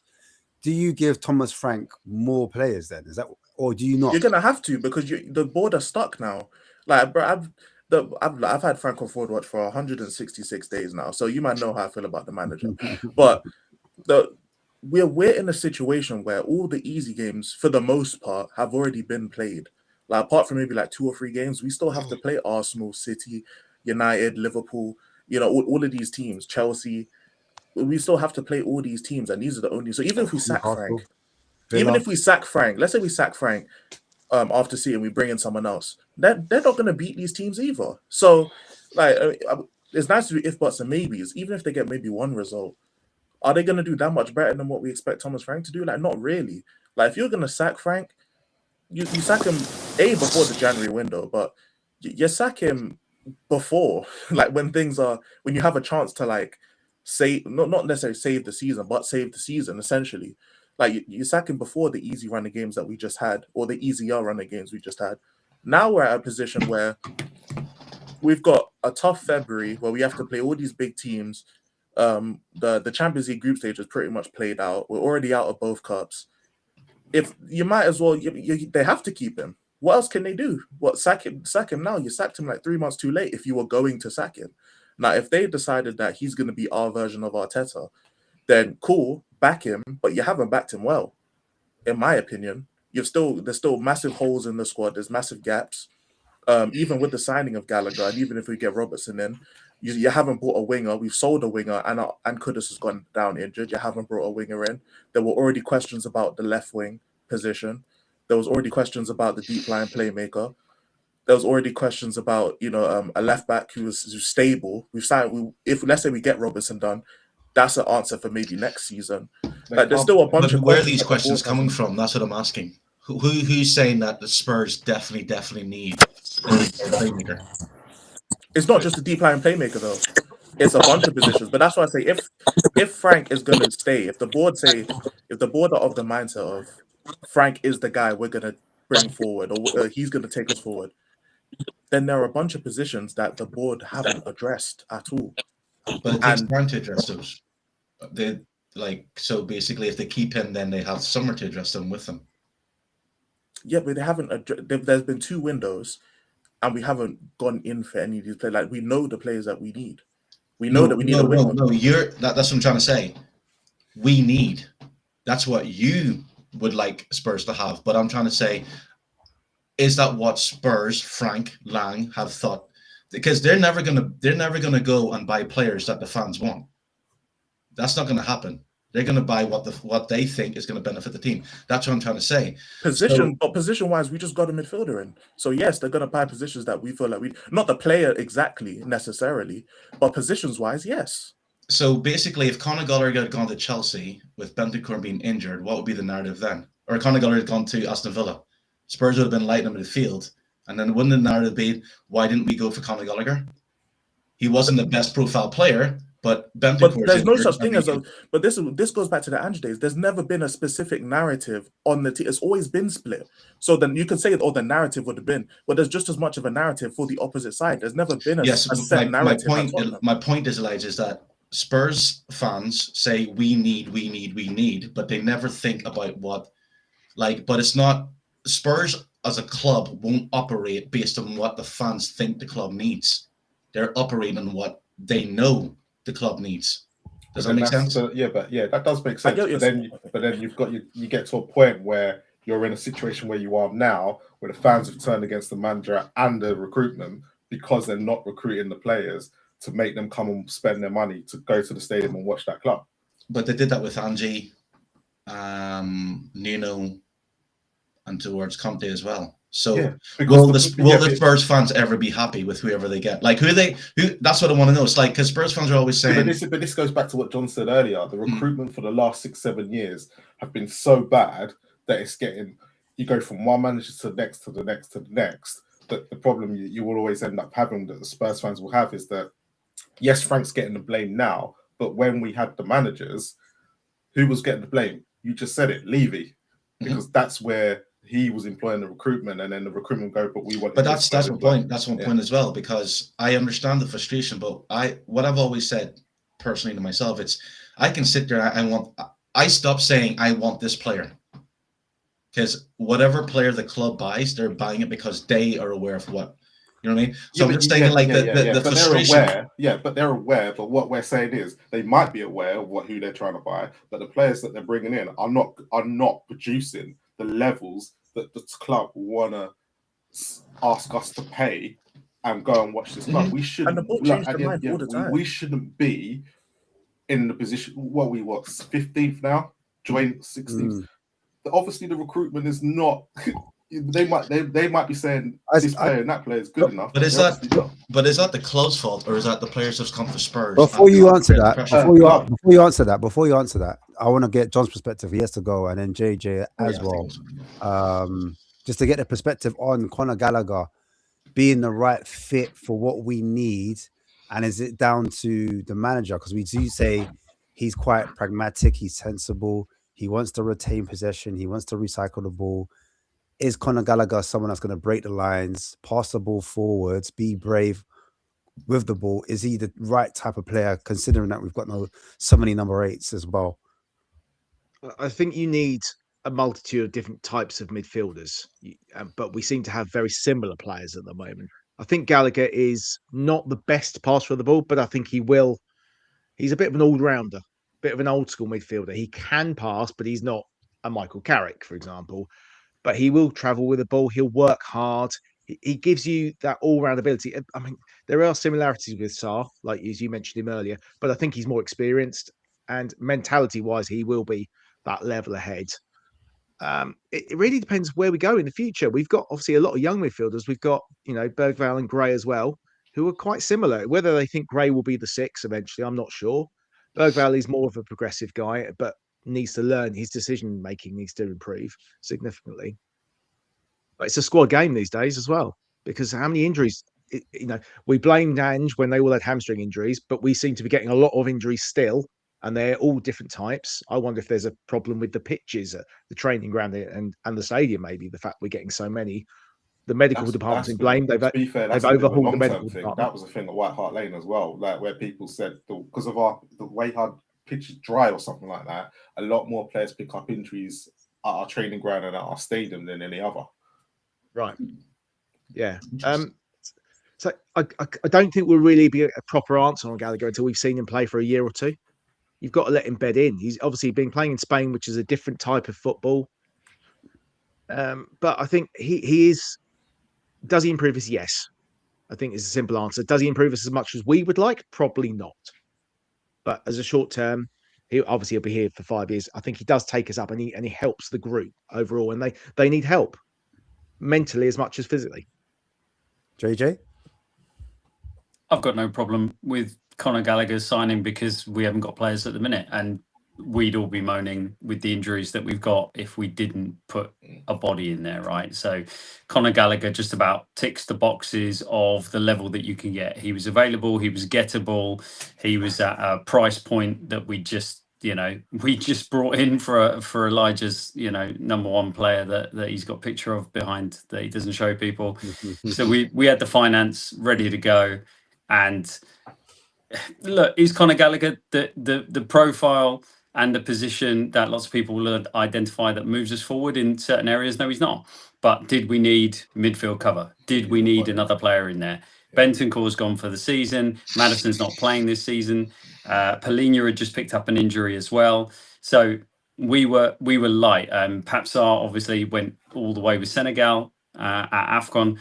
We did not have numbers in midfield. For once, I felt like it was actually a half decent bit of proactive signing from Tottenham. We needed a body. We needed a number. He brings a level of quality. It's not, as John said, it's not where necessarily we want it to be. It's not the £70 million progressive passer we wanted in midfield, but actually, was it what we needed at the time in that position? Yeah, fine. Tottenham do not trade well. We do not turn over players well. We do not move players through the system. Like we sit on players for too long. Yeah, but he's good enough. You got to turn it over. You got to refresh. You got to try different profiles. You got to do different stuff, and you got to keep things ticking forward. I've got no major problem with signing. I mean, sorry, boys, I've got to jump. So great to see you. Thanks for having me on, boys. I've got to go as well, fellas. Thank you. Cheers, JJ. Okay, guys. Yeah, I mean, all right, let's move on from that. To be fair, like I can talk about it for ages. Oh, there's 3. All 3 of them left. Yeah. Oh. All right, time for the black panel. Sorry. Your pipes, where are you, man? Pause if I have to. But yeah, listen, I was going to talk about, there was so much things I was going to talk about. I don't know. Do you see the whole Enoch thing, yeah? Quickly on that bit. The protest, do you think it was doomed to fail? Because it was a failure, wasn't it? It was a light disturbance. Why do you think people are not like turning up? Why do you think the crowd aren't seeing ENIC out more? Is it because they signed a player like Conor Gallagher? Do you reckon? No, Satisfied. it's aimed at Frank at the moment. Frank's the bigger issue more than the club. The club. Yeah, at the moment. You got to remember, and it depends on how you look at it. If you look at it, Daniel Levy has been a negative influence on this club for over how many years? He only left in September. Okay. The other thing you've also, and for me, I look at it like this: this whole month, everyone's expecting this player, that player to come in. Big up pipes. You can hear us. Caramel. Expecting this player or that player to come in. You can hear us, yeah? Ah, cool. I can hear you, yeah. Just having a few technical issues, but I can hear you now. Yeah, I can hear you as well, bro. You're good. Carry on, Marlon. Go on. Yeah. So everyone's expecting miraculous changes to happen, but this is like, if you let's go with Poch. Let's start with where Poch left. This is the whole build-up of Poch when he, all the problems that have become. Yes, these kids have come in and they ain't got a clue what they're doing. You can clearly see they haven't got a clue what they're doing. So, and you've got to try and rectify Daniel Levy's problems. And I think Semenyo possibly was the reason why I went, you know what, I'm not expecting much in this window. We ain't getting players like that at the moment. The fact that Conor Gallagher joined, I was shocked. I'm not going to lie. The expectation was, yeah. I was shocked that he joined. But let's see what happens. So what are you saying? Like, by the end of this window, we're not going to pick any more players then? Is that what you reckon? Well, let's look at the whole window as a whole at the moment, the whole January transfer window. Yeah. How many players have actually been signed in this window? By other clubs? By other clubs, yeah. We're not the only one. Like, now, I know we're going to look at a microscope of Spurs, but how many clubs have actually... Semenyo's gone, Gahey's gone, both gone to Manchester City. Not on Spurs' radar because Gahey rejected us last year, Semenyo rejected us this window because of where the club is going in that direction. No, I hear it. Savinho got injured, so there was no way we could sign him in the end. So Andy Robertson was a backup because Davis got injured. Yeah, he's moved forward from the summer. Yeah. It's meant to be a summer sign. And it's just like the whole thing at the moment is everything Spurs try and do. And they're right in the sense of they're all right. If Conor Gallagher had gone to Aston Villa, all of us would have been moaning. Yo, Pipe, the mic, man. Your mic is crazy. You gotta mute that now again. Yeah, damn. Yeah. But everyone would have been moaning. And we needed a body. It is about a body. And I think I'd love to get on Elijah's tip where he was the wrong profile. But right now, they just need help. So anyone would go flipping out, bro. Anyone would do at this rate. Is that what we're saying? Anyone would do for Spurs. And you're at the point where you just need players to come through the door. Some red light district club, bro. Anyone will do. Just as long as you got money to pay me. Yeah. We'll pay your wages, B. Don't worry. Gallagher, I ain't gonna like Gallagher. Ain't.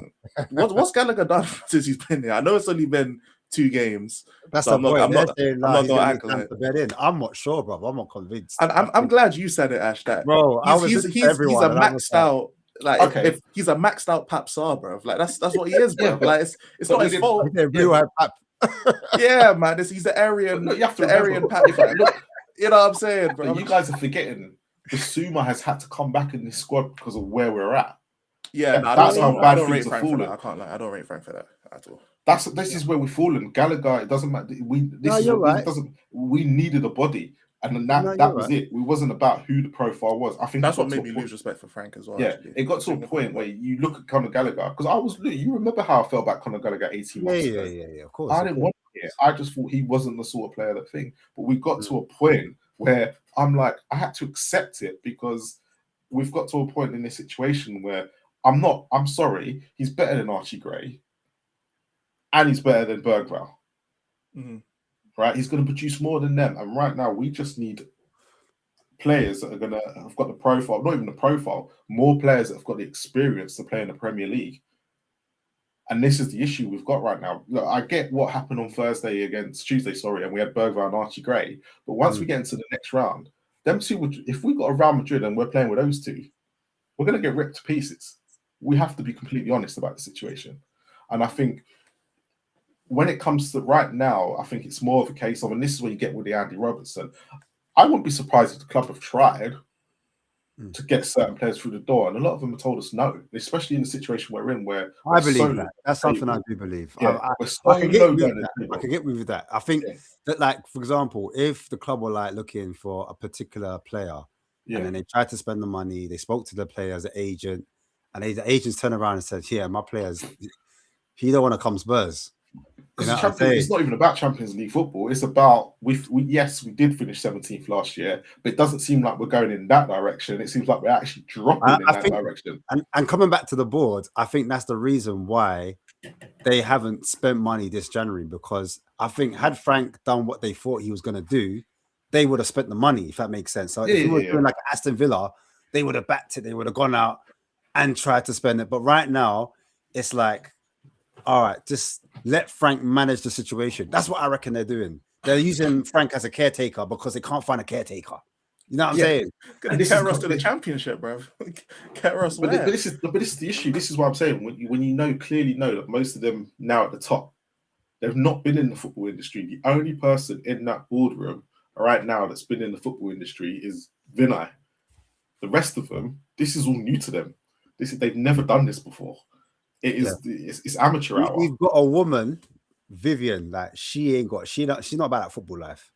She's employed, obviously. Charrington, I've heard rumors that he hasn't got a clue. Yeah, I'm saying both of them.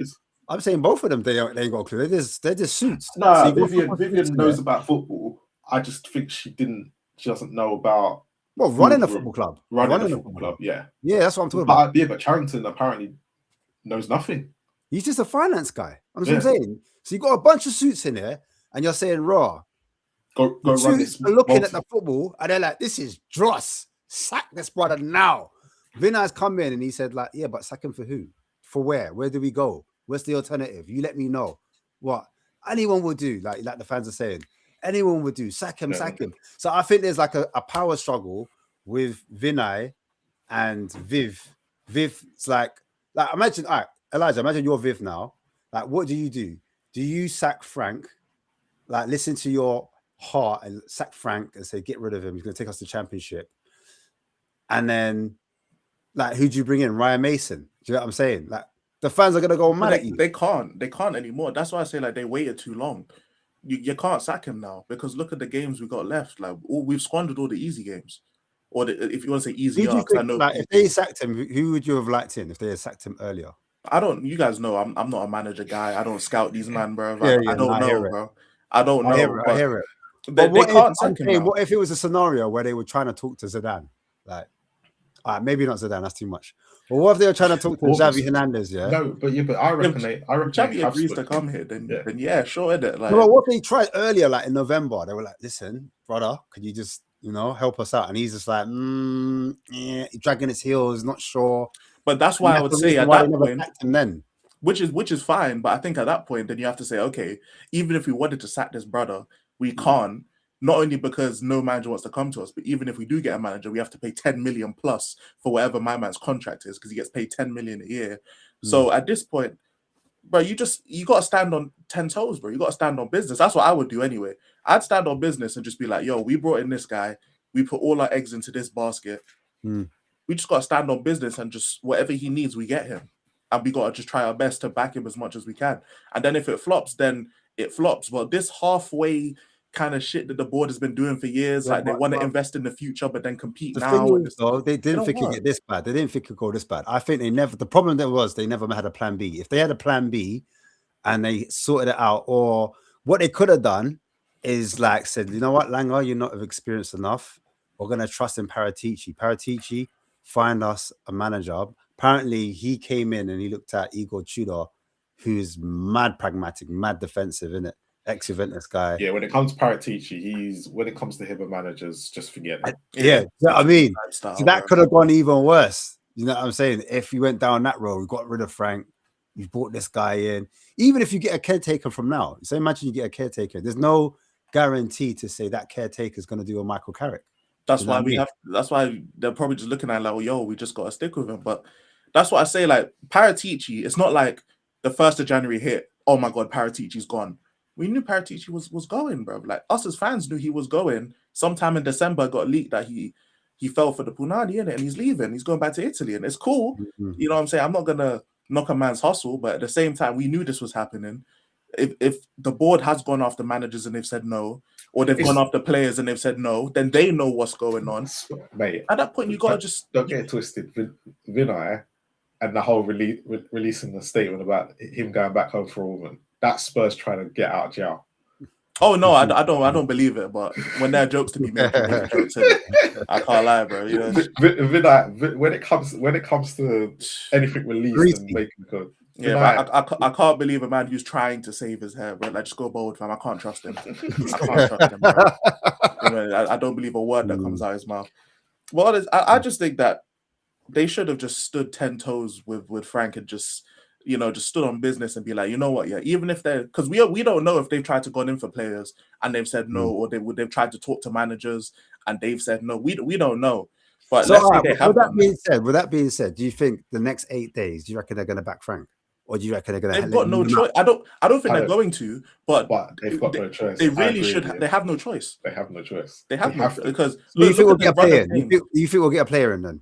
If they want to come, I don't think they will, because the board has been doing this where they've tried to do this build for the future thing and compete now. They've been trying to do that. They've been trying to do that for ages, for years, and they're just stuck on this. As you said, they don't know nothing about football up there. It's all about the money for them. So I just think, I don't know if within the next 8 days we can sack Frank, bring in a manager better than him, and then go buy players for that manager. It's impossible. It's not going to happen. Do you think the board trusts Langer and Vinay to make the right decisions? Do you understand? I think they trust Vinay. I've got a feeling I just Lang is not the one either. I don't think Thomas Frank trusts Lange. That's what I think personally. So I don't think he for bringing Frank. Was it more Vinay or more Langer? I would assume it's more Vinay. Because I think it was Vinay in the summer who sat down and said they went. It was Vinay who said that, right? He sat down and they did the interview thing and was like, "Oh, we went through the data and all this," and Thomas Frank came. I think personally Vinay had more to do with it than Lange, because I assumed when Paratici came back that Lange would do more the development side and Paratici would kind of take over as the main transfer. That's what I thought. That's what I thought was going to happen. So I think it had more to do with Vinay rather than Lange, in my personal opinion. But it's impossible for them to sack Frank, get another manager in, and then back that manager in 8 days or 6 days or whatever, how many days it is left. It's impossible. It's not going to happen. So they have to just stick with Frank to the end of the year and hope we don't get relegated. Even if we get slapped up, imagine now. I know, like people say, Man City, we've got their number no matter what. But what if? Because we have lost to them before. And what if Man City come and do it? We have lost to them when we wanted to. Oh yeah. There's so much there, isn't it? I remember that. So that's what I'm saying. So, I know we lost to them at home last year. But even then, we did play well against them at home. We did play well. Yeah, but still, we played well against Burnley. Still no point. Well, we got 1 point. So again, it's with City. All right, we played well. All right, we played well against City. All right, yeah. Now, City are trying to win this title, innit? Bro, this is how confident I am. This is how confident we could play rubbish and somehow would still be City. I guess we'll see. Marmoush is back in it, so we'll see. Well, it depends if you play. Yeah, well, it depends on the Haaland and Marmoush thing, because they obviously can't play well together. Well, they benched Haaland last game, innit? So, and Marmoush scored. Doku fit. Yeah, Doku fit. Doku's fit. Yeah, they played Doku and Semenyo and Marmoush, didn't they? He never start. Exactly. That's what I'm saying. Doku and Semenyo will do the business if Marmoush don't do it. But what I'm saying is, forget all of that. Imagine we lose to Man City, and I shouldn't say that, but imagine we do. Like, it could happen, right? We play Man United's Carrick. Carrick's Man United. We lose that as well. Yeah. 2 L's back to back. Right? We still got all of a sudden, exactly. Still got Chelsea. Still got Sunderland away. Still got Fulham away. To be fair, Newcastle, out of all the teams that we're playing in the next few weeks, is probably the one game that we should. I'll be honest, we should be getting 3 points. Newcastle are just as bad. I agree, but I don't. Our home form is crazy. It's the home form. If we play as brave as we did on Tuesday and Saturday. But how many games is it between now and the Newcastle? Because I'm thinking if we're getting continuously pumped until the Newcastle game twice. first, and then we go to and then we go. So it depends. No. If we get pumped Have we twice, not got Newcastle before United? Isn't it United then Arsenal? Oh, is it? Yeah, because we ain't got two. Because United's away, isn't it?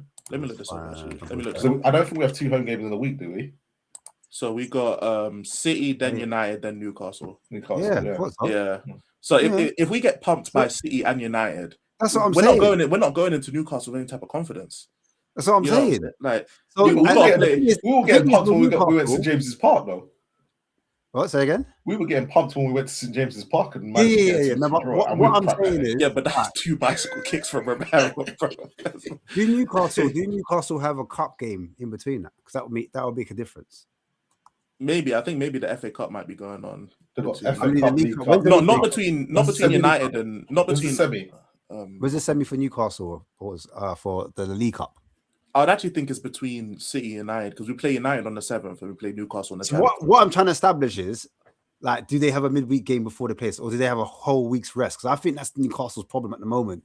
They've not been fresh, and that's the reason why they've been dropping points. No, Newcastle will have a few days rest because it's only 3 days for us between United and Newcastle. So I'm assuming they'll have to play. So it's a midweek game, isn't it? It's a midweek game. It's a midweek game. Okay. So they're gonna have just as little rest as us, because then after that it's an international break, I think. No, FA Cup. FA Cup break. Sorry, because it's 12 days and then we play Arsenal. Oh, we got a rest before we play Arsenal. Yeah, we got 12 days off. Man, it means instead of losing 4-0, we'll lose 1-0. So basically, that's what I'm trying to establish. There is a world where we go through those 4 games and we don't pick up a single win. Do you understand what I'm saying?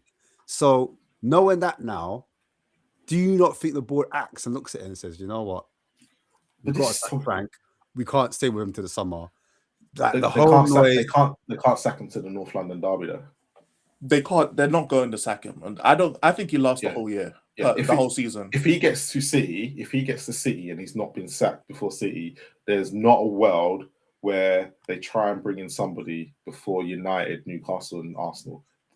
All the board suicidal is bringing any type of player between now and the 31st. That's all they can really do. They can't set the manager. What position as well, by the way? What are we saying? What position they bring in? According to Oren, bro. You know what I'm saying? We don't need no position, fam. It's just what the board think we need. So I don't know. It's not what we want. It's what they need. It's what they want. You know what I'm saying? It's what they want. Because what they want and what we want are the same thing, apparently. But mate, the fact they picked Frank to begin with, I never understood it. I've never understood it. I was day one said Frank was not the guy for Spurs. So I think I was calling about Wicked Wanderers, bro. They looked at like last season, and all right, what data did they look at though? This is my question because I can bring it up. Because I looked at the data and I read it as Thomas Frank, his teams for the last 3 years at Brentford have never had more than 50% of possession. But yet Tottenham fans want a manager who's going to dominate. How is Frank the answer? I think they got caught up in the Brentford hype, which is fine. But the Brentford objective and the Spurs objective are 2 different things. That's why I was like, it's not. But the thing is, if you look at it, Brentford scored as many goals as they concede. Yeah. He's done exactly the same here. Yeah, literally, it's exactly the same. I was always optimistic about Frank. It's not a manager that I look at and be like, yeah, he's gonna do anything. But I was optimistic. But as soon as because I remember Ash was on the boardroom talks with George, and George was ripping into me because I was like, bro, I don't see no style of play. I don't see anything that would warrant any type of support for this manager. And I was getting crucified by George, but I just didn't. It's now basically February.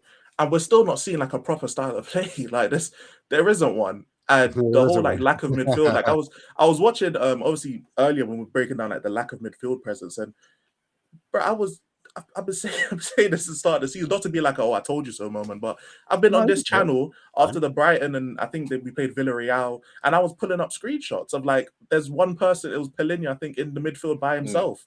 And it's like this is nothing new. This is what we've been seeing the whole season under this manager. Like there's no one in the midfield, there's no midfield presence. And this is why I give a lot of slack to Romero and Van der Ven and just the back line in general.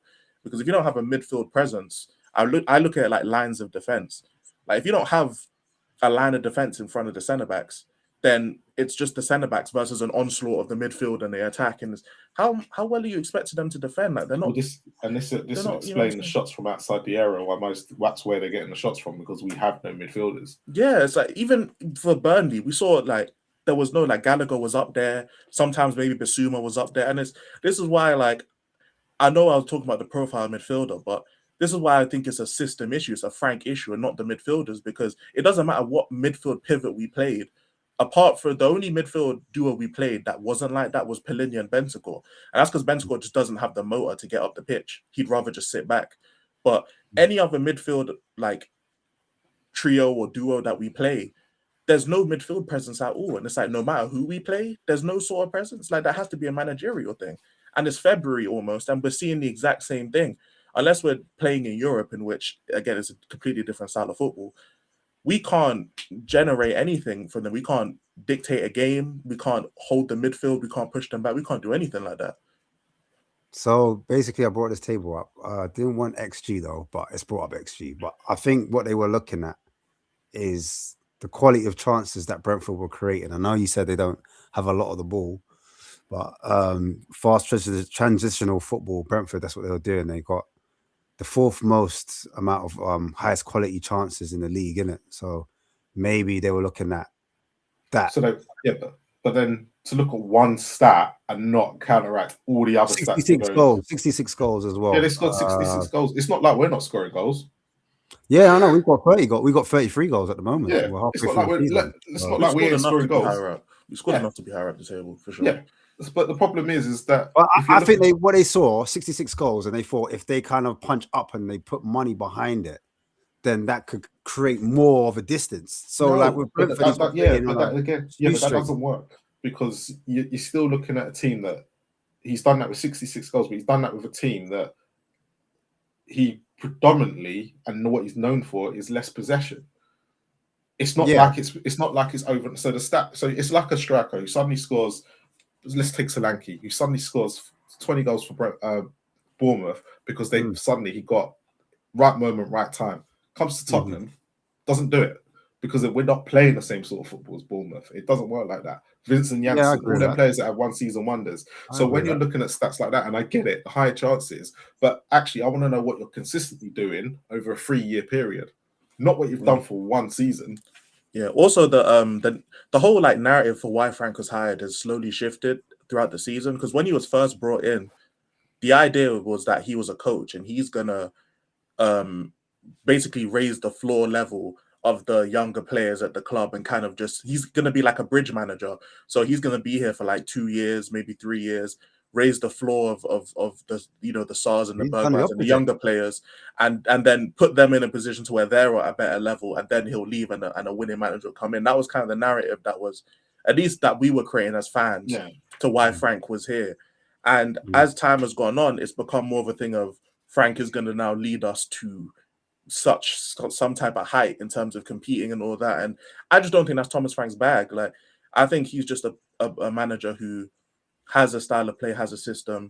It works when he's an underdog at an underdog club where you have teams that will try and play against them. Like Brentford, you're not going to low block against Brentford. All right, let me just throw this out here, because at the moment, we played Dortmund, the performance was good, and the result matched. Against Burnley, the performance was good, but the result never matched. People always say they look at performances and then that should turn into results, right? If we get another, string another few performances together where it looks, we might have turned the corner. Can Frank build on that? Can he get something out of that where he gets his team? Go on, explain why. It's too little, too late. I was on the same train with you, Ash. Like, safety pause if that's crazy. But the whole thing is, I was looking at performances as well. Like going into the season, I didn't think we were good enough for top 4, any of that kind of stuff. But I was looking at performances. What do we look at the start versus what's going to be happening around this time of the season? Because, bro, I assume that we would start building, and we'd have a style of play with the players. I think at the start of the season, it was the other way around. I thought the results were good, but the performances were bad. Were bad, yeah. But that's why I had the brother on fraud watch, because I wasn't seeing any type of uptick in performances. Well, this but is the what I'm results were asking kind now. of painting a picture. This is But what I'm now, asking, because it's the we'll- opposite. What we're yeah, seeing now now. we're at the point in the season where just having good performances don't matter no more, because we're in a we could be in a relegation fight depending on how these But results remember, go. you said he's going to be here to the summer, and you were saying that, yeah, all right, cool. You need to see. It doesn't matter about the results at the moment, because you said there's no point sacking him, right? He's going to be here to the summer regardless. There's no one else to replace him. So then, do you look at the performances to think, okay, maybe he could potentially turn it around? I mean, that's all we have to cling to at this point. All we have is hope, because we have 28 points, and we've damn near played 28 games. So all we have is hope. At this point, we're at a point now where we, as you said, we had. I'm sure other people in the comments are mixed about how good we were against Burnley. But if you want to say that's a good performance, and the result didn't match, we're not at a stage where we can be complaining about that, because we just had a 5-run stretch where we didn't pick up a win against Burnley, West Ham, Bournemouth, Brentford, and I forget the other team, Sunderland. We didn't pick up a win against any of those 5 teams, and now we're going up against teams that are better than us, and we have to pick up points. So, yeah, I do agree that performances can ignite something in the players. That, this actually worked. We could do this against this opposition, and we could pick up points. But at the end of the day, the time to where performances won't match the results, that's the start of the season, where we have the manager and he's just brought in the I agree players, with and that. we're starting to now we're trying to figure out what we can do. That's the time where we have bad performances and we can pick up results, and vice versa. Now we're supposed to be in a position where we know the style of play, we know how we're going to set up. The players have gotten used to the system, and we're starting to see things click at least a little bit. Or we can at least see where we have a system. But this is what I was and trying we to can ask. see Is there a world where it works in reverse, where, like, there is a world. I just don't think it's this world. Start to turn into results because we're consistently performing, but we're just unlucky. So you could just see, we just need a left winger. To be fair, with this month ahead, if like I said earlier about Frank, if they looked at his performances at Brentford, this month ahead, if you looked at what he was known for, the underdog, was the underdog. And he ain't been that in 3 years. He ain't been an underdog since Ivan Toney was there. If you look at the last 2 years, I went over this on stream. The last 2 years, he done nothing but lose against the big teams. Yeah, he did. He lost a lot last year, didn't he? Last year and the year before, he did nothing but lose against the top 6. The last time he was a giant killer was 3 years ago when Ivan Toney was Solanke this time. I didn't turn off my camera for that one. Solanke. Well, shout out to Solanke, innit? Well, it's just having to rely on Dominic Solanke to come back and to save us from relegation. I mean, maybe I'm being too hyperbolic. Is it? What did you lot think of? Because I never asked this on the stream when we talk about Burnley. I was just talking about the defending and whatnot. I was just being negative. But let me be a contrary. What did you lot think of Odegaard? And do you think he can improve on those performances? He can. That's my guy. That's my guy, man. The issue you have, the biggest issue you have with Odegaard is Kudus. When's he back? It doesn't matter when he's back. He's gone for the whole season, pretty much. Yeah, pretty much. But you're going to have a point. You blatantly now can see Odegaard can't play on the left. He's a right winger, yeah. He's but Odegaard should be a backup to Kuda. I think we all agree on that. He should be a backup. Yeah. He should be rotated a lot more, definitely. Yeah, he should be a backup. I agree. That makes it more apparent that we need a left winger. And then, we've been linked with Akalush. Does that now kind of rule that out of the way? Because he's a player we could get, like, out of all the players, because Monaco are linked to a player. I forgot his name. It's annoying me. But anyway, they're linked to a player in Monaco, and he could come back and potentially fill Akalush's place, and therefore he'll become available to us. And we is Akalush more a left winger or right winger? He's more of a right winger. This is the thing. He's left-footed. He's left-footed, but he's a right winger. He can play in a 10, but unless we go to a system, and even still, the question is though for the Akalush rumors, are we hyping a guy? Yeah. Because I know a lot of us don't watch French football. Are we hyping a guy because he tore Spurs apart for one game? Yes. Instead of actually looking at why is he as good as we are making him out to be? You remember the Minamino against Liverpool, Marlon, and Darwin Núñez? Yeah. Remember he ripped them up. He ripped Liverpool know apart, what? and then they signed him in January. That's why, because he ripped them apart in the champs. I'm going to say this. All right, this is not aimed at you, Ash. Yeah, but a lot of people that I've seen rating at I say his name, Akalush. Yeah, a lot of people I've seen rate are the same people that was like, "Oh, Frank's this, Frank's that, Frank's this," and I looked at him. Well, I hear it, but when we did an analysis before he played us, we I know you did. Yeah, no, I'm saying when we looked at him, I said there wasn't a pushback on Akalush. There's a few players I bring up and there's a pushback. But when I put up Akalush, is that because a lot of us don't watch Monaco? Like Monaco are not the team to watch. Yeah, no, that's fair enough. And if you look at the way they've played in the Champions League this year, like we said, we've been quite lucky with the teams that we've drawn. Monaco have not been great in the Champions League. They've been okay. Yeah, I think. Do you know what it is? I'm going back to the point I was trying to make is there a need for Alcalush now that Odobert is doing what he's doing? Like, do you know what I'm saying? Because Alcalush plays on the right, so I'm not saying like, oh, is Alcalush good enough? That's irrelevant. What I'm asking is, do we bother signing him because we need a left winger more? To your point, Marlon, because Odobert is a right winger now. Do you get it? That's what I'm trying to ask.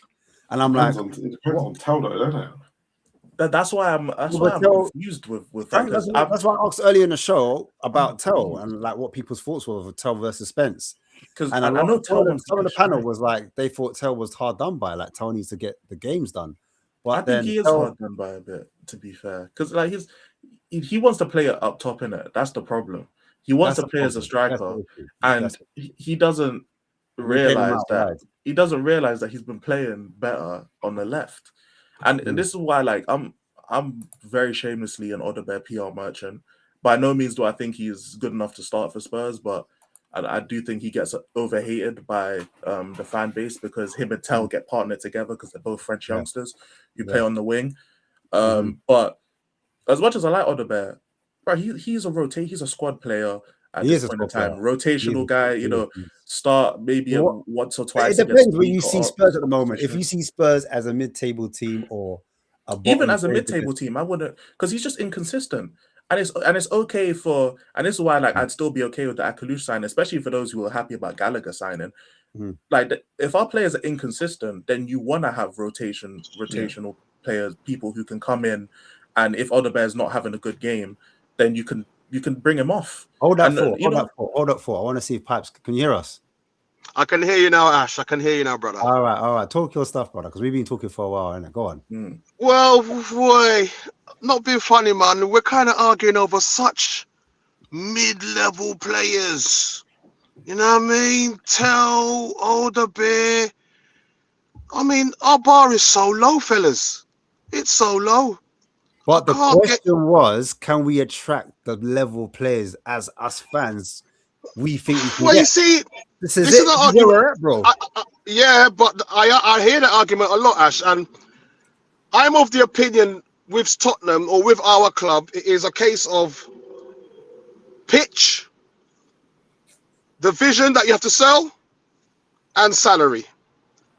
And if those two things are of the correct competitive standard, I believe we can still attract the players we want. You see, I heard you kind of talking earlier on about the Conor Gallagher signing and the Robertson signings, and and there's a lot of chatter online about the leadership qualities these people provide, and that's great and marvelous. And why don't we go and get Graham Souness or Roy Keane for their leadership qualities? You see what I'm saying to you? The bar with this fan base is so low.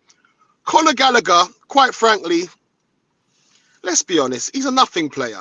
He's come in, and I don't know about the rest of you guys, but I've not seen anything from him in the couple of games. All right, it's early days. It's his first couple of games, but I ain't seen nothing from him. You know? And Robertson, all right, the news came out earlier on today that Liverpool have pulled the plug. Again, I wasn't overly fussed. Well, we lost him. Now he was spitting too. He was cooking. That's unfortunate. He was cooking, man. Sorry, man. There were so many questions I could have unpacked then. Shout So out when he you comes back, man. I need Yeah, I'm to sure he get can him. hear you. Yeah, Sure. because Go for it. can you hear me? Yeah, because you're saying the bar's low, but this is where we're at. Like One again. who, but This is where we're where at in the Prem, though. I but it's don't. where it's what's been built for the last 7 years of Daniel Levy's Tottenham. So again, I'll go back to who you're asking this whole three factor how you attract players, but players are not seeing the Spurs as an attractive option right now.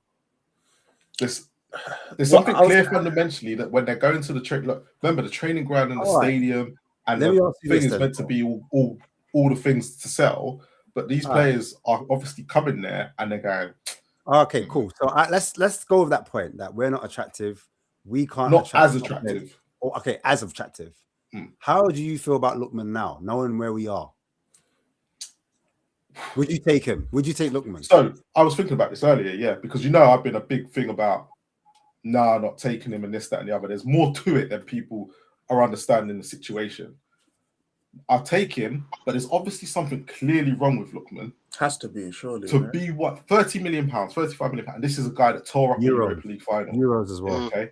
And I remember I said, the problem that I have with Lookman is that Premier League, if you look at his Premier League stats compared to his European stats, for me, he's a player just made for European football. He's just not made for the Premier League. He won't come here and do the stuff that we're all expecting. Okay, because he's had his chances in the Premier League, and if he was that good in the Premier League, for me, he's a Jadon Sancho. That's not the question. Sancho. For what you just said, for where you think we are, and you said not as an attractive team. Yeah. Are you taking Lookman, knowing where we are? Do I think Lookman will be the needle? I think he'd be a lot like Gallagher. I think he'll come in, do a job for like 1 or 2 games, 3, maybe 4, and that'll be it. That's me, because I think again, and the reason why I compare him to Sancho, because Sancho, great for Dortmund, comes to England, gets distracted by being at home with his friends, and goes off the boat. And I think Lookman will be the same boat. Don't you think though? Lookman is like when he was at the Premier League, he was a lot younger, and then he's gone over. But he was 24, 25 was when he was at Everton, and it was the other club he was on loan to, Leicester. Yeah, but different players, develop. I get that. He's at. He went to when he went from Charlton or Everton beforehand and went on loan into Leipzig. He'd done well. Come back to England. Couldn't do it. Went back to Atlanta and done well under Gasperini. Was it Gasperini? Yeah, done well at Gasperini. Yeah. And then he's fallen out with the manager and whatnot. So you think he's a systems player? He can't. I think so. He only fits in a system. Do you know what I'm saying? Because some players like they say who is it? Is it Foden or I can't remember? There's certain players. Foden's a Like when Foden goes to England, he's not in the system. Player. He's not the same player. He can't really. And you think that's the same with Lookman? Like he in that. Where Gasperini's got a particular system, he thrives. You take him out. Because Lookman does okay for Nigeria as well. Like he does produce for Nigeria, not on the level that because they're nowhere near the African Nations Cups. He was nowhere near the levels that the other players are producing. But right now, where we are, I think yes, right now we need a Lookman. But is it at a detriment to the squad? Because again, for £35 million, why is no one in Europe? Taking this offer up. What is wrong with this guy? For nobody. And I mean, literally, they're trying to get him out the door. And yes, we could say, it's Italy and this, that, and the other. But he could go to Spain. He could go to other countries. Atletico Madrid would probably take someone like him. He could be waiting for the Prem. Pipes, what do you think about this whole Lookman situation? Are you on board? I'm kind of with Marlon, to be fair, because and it feeds into the whole profile of player that generally Tottenham need to think about signing. I'm tired of signing players that nobody really wants. You see what I'm saying to you? Or you're either signing young starlets, and we are told for the future, or we're signing experienced players with nothing left in their legs. Why can't we sign players who are live first teamers that other clubs are actively chasing, and he's decided to come to us? You see what I'm saying to you? We have, I mean, again, I don't know if you've spoken about it earlier, but our whole transfer policy is just a complete and utter joke. Yeah? we've signed Gallagher because Bergvall got injured. We then try and sign Robertson because Ben Davies got injured. There's no joined up thinking. We're not making proactive signings. We're making reactive signings. Yeah. There's no rhyme or reason to our transfer policy. And then that leads me back now to the board, where, as I've said earlier in the comments, you may have caught it, but we are under the control, quite frankly, of saboteurs, fellas. These people, they don't have the betterment of Tottenham at their heart. Because, quite frankly, there's no business that Thomas Frank should be the manager still. None. So what is the alternative to Thomas Frank right now, in your opinion? Because that's what we were discussing before. Well, me, and I've said it in my WhatsApp group, I would have no issue with bringing, as old as he is, I'll bring in Harry Redknapp with a younger coach to the end of the season. Because Redknapp, one, he gets a very bad rap from our fan base. Because I look on Redknapp and I look on Pochettino, who the fans have as some messiah. There's nothing much different in their two records, really and truthfully, when you break it down. Yeah. And Redknapp is a very, I think everyone gets caught up in the old Harry, colour out the window, head out the window, cheeky chappy. But Harry Redknapp, he turned Bale into a winger when it was obvious he was a winger, but Redknapp was the one who saw it.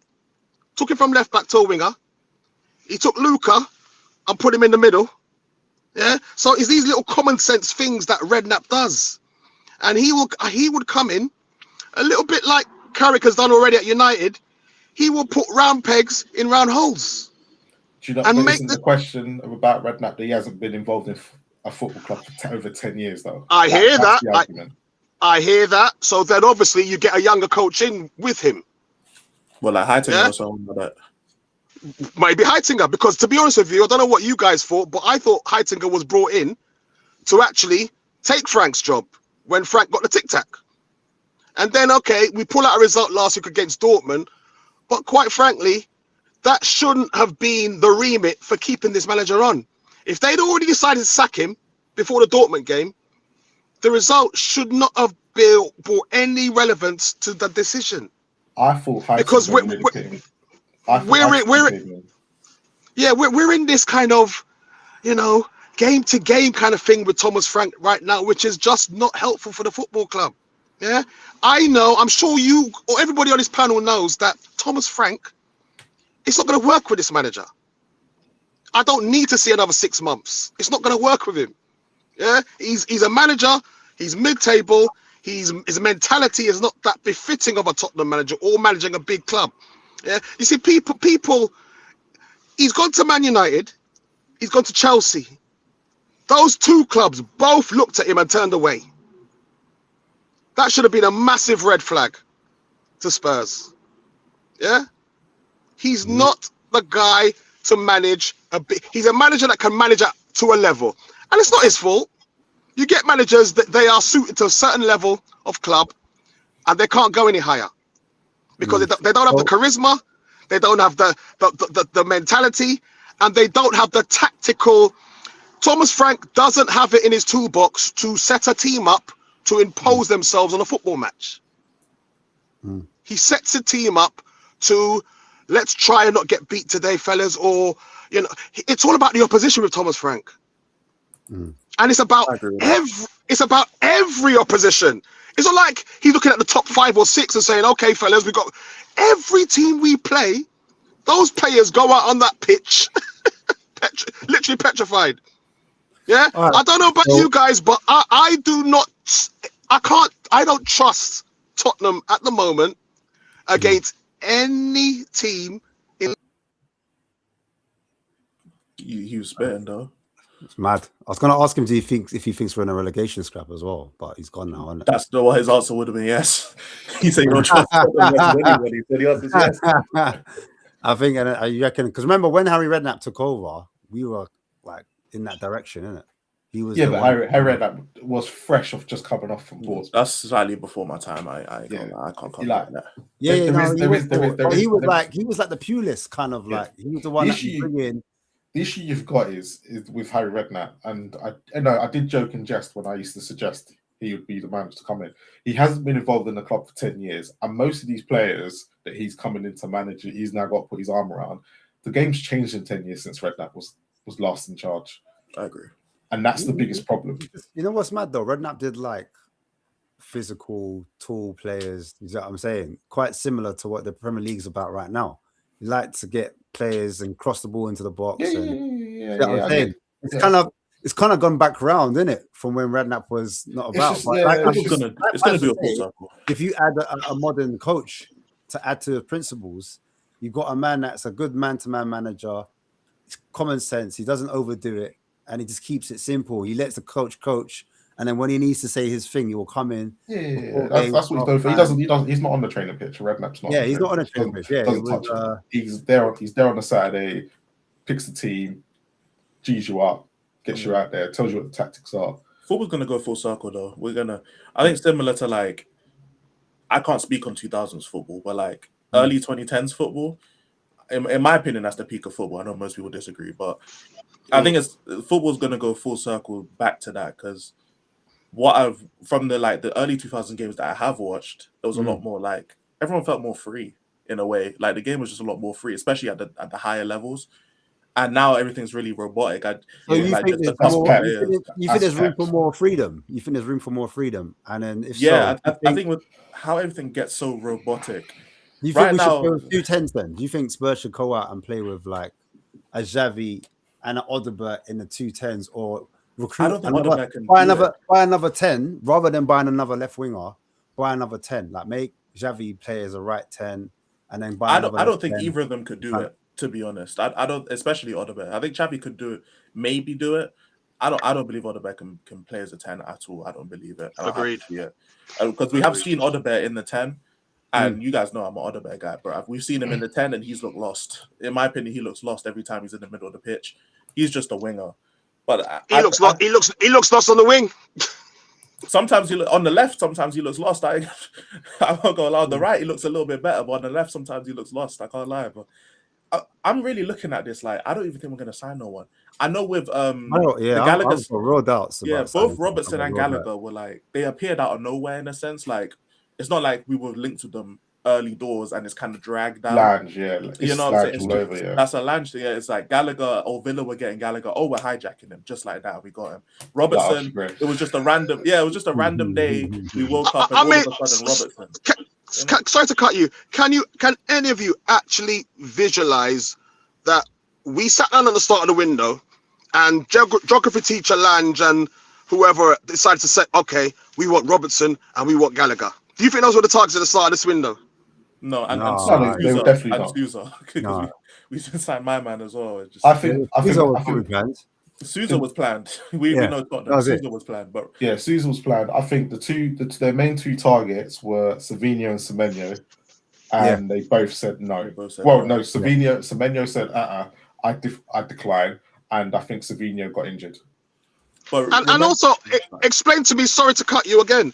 Explain to me, Johnson, because me with my caveman mentality now, I assumed that Johnson was being sold as leverage to get Wharton. Or to get any good player, to be honest. I look at it and I say Wharton. I'm not sure if he would want to come to Spurs. I don't know. But that's where we differ, isn't it? I know, like you're saying, Raw, the expectation of the fan base has dropped. I look at players like Wharton, Anderson, what's the other guy? Yildiz, Diamonde, all the top. You don't think we can get none of those players? I can't Ash though. This is why I agree. This is why I agree with Pipes though. Like, how many of these players have gotten serious interest in this window in January? And I would say like most people they're assuming they're summer signings, innit? And I know like especially like someone like Wharton will be instrumental to Palace's plans, but Mateta's get shipped out. Gahey got shipped out. You know what I'm saying? Like this would actually but Wharton might think that he's gonna have better look, and this goes back to Gahey last. But if he says no, it's fair, innit? But like we don't. I reckon if you go to Gahey last January when we tried to put in a bid and Gahey rejected us because he knew he'd have better offers in the summer, which he did. He then got Liverpool, and then because Crystal Palace were playing hardball, he then got Manchester City. So I think Adam Walton's in the same boat where he's thinking, do I join Spurs now? And Spurs are, 14th, sliding down the table and possibly going out of the Champions League? Or do I wait until the summer where maybe, and this is just maybe, Manchester United or Liverpool or all them clubs have got more money to spend and they can come in for me and I get a better club? Yeah, which makes sense. But this is why, like, my ultimate thing is, because I remember when Oren was saying, it's what the board wants and stuff, and I heavily disagreed because Sousa and Robertson were two signings that was planned by the board because Robertson was going to come in the summer and it got moved to January. And then Sousa, we know, is a young Brazilian left back who played for Santos, who no one heard about. So we know those are two board signings. But remember, at the start of the season, during the summer window, Thomas Frank and them came out saying that he doesn't want a fullback. All of a sudden, we were about to sign 2 in January. So this is why I said that the board, they flip-flop on what they want all the time, which is why, like, I never really understood when people say, it's what the board wants. The board changed their mind all the time. But the fact is, this board are not trustworthy because they came out when they done their grand move of sacking Levy. They started making their glossy videos about we want what the fans want and blah blah blah blah. Fast forward to January now, and it's same old. And you've got this blood.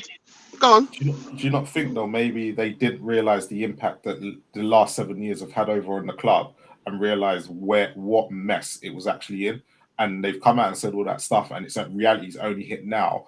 And then when you look at the January transfer window by every club, and I have to look at every club, all 19 other clubs, apart from Semenyo and Gahey, there hasn't been major movement in this January transfer window.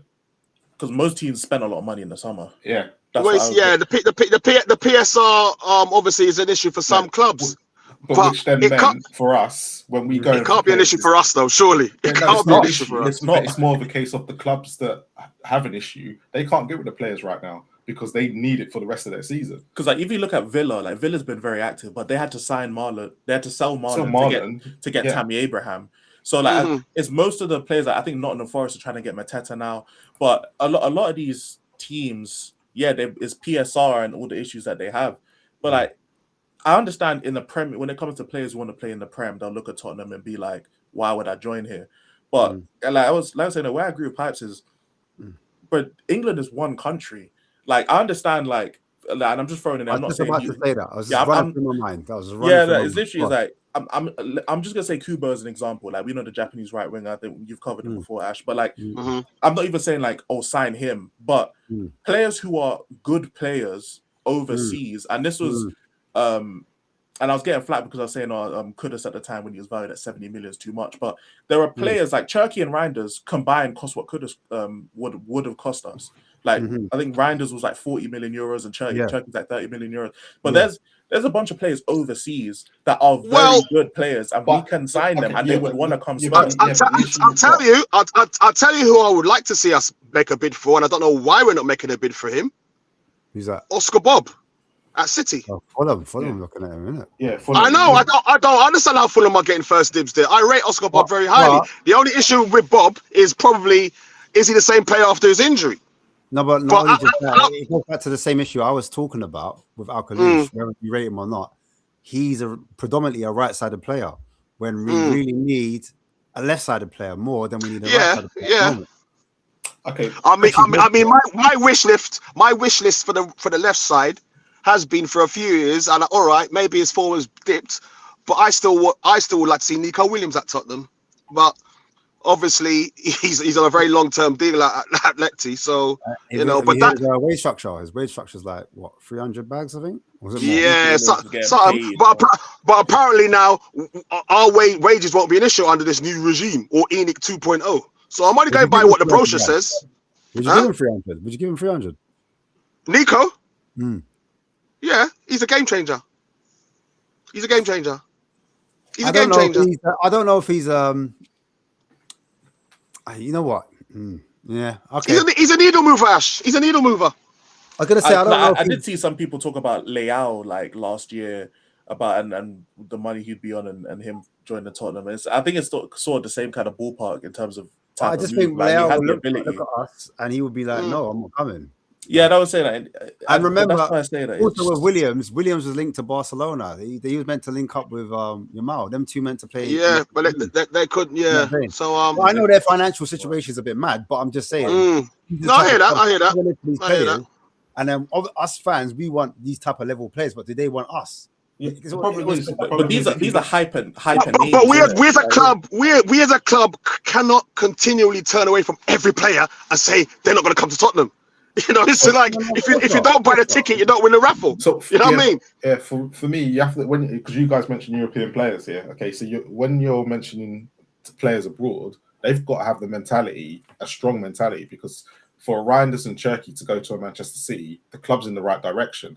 If they come to Spurs, I bet you £10, Cherky does not have the same impact that he has at Manchester City, because our mentality of bringing foreign players in, especially overseas, we needed a Paulinho because he's been here and done it. But if you go and bring in, like when we bring in Ndombele and them other players that would tend to come overseas, Tottenham don't look after these players as a club. It's just never been our thing. We've always been, you have to come and do it yourself. And that's why players like Luka Modric and all them have survived at Tottenham Hotspur, because their mentality is strong. And this is the problem if you're going to bring in young players.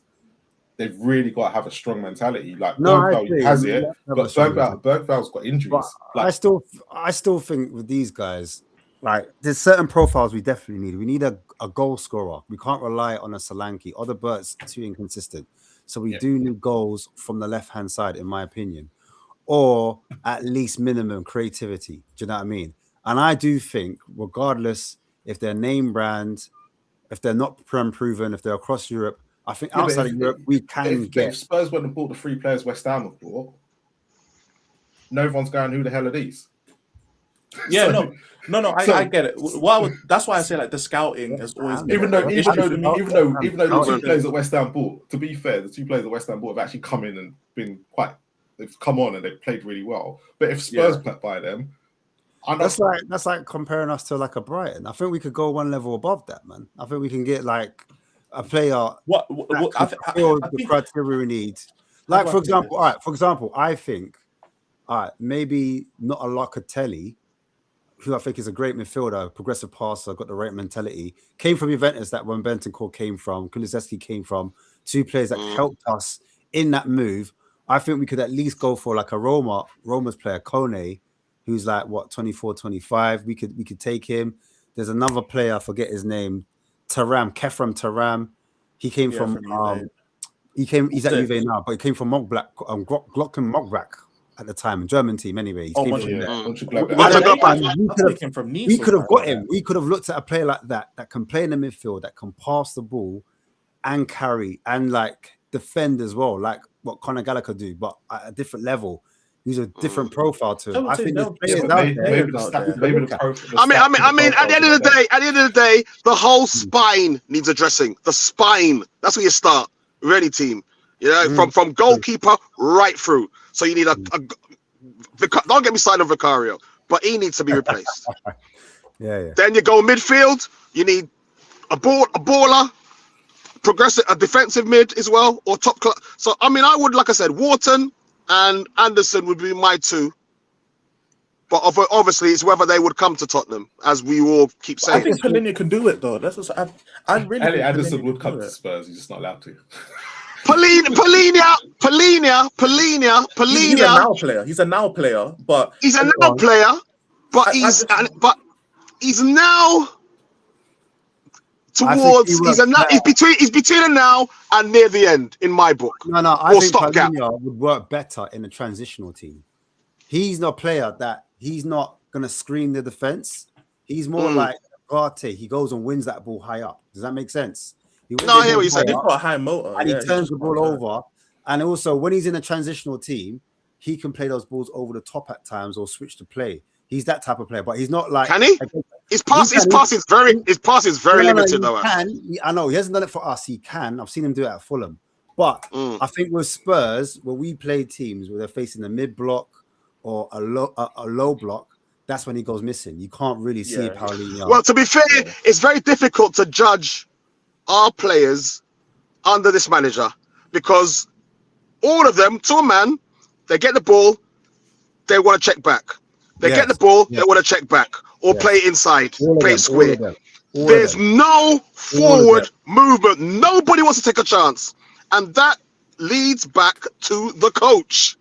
You see what I'm saying to you? When you have the whole team doing it. Oren is fixated saying, it's the players. But then he likes... if you're in a system... Conor Gallagher, that's Paulinho. You've been known to he's going to use the players that were here last year. But it's the same question we asked to Ange. Like, if you're in a system... The same players here were last year. They weren't making... They're still doing the same old... Don't get into it. Don't get it twisted. The players are culpable. 100%. There are players in our team, in our squad at the moment who have no business playing for Tottenham.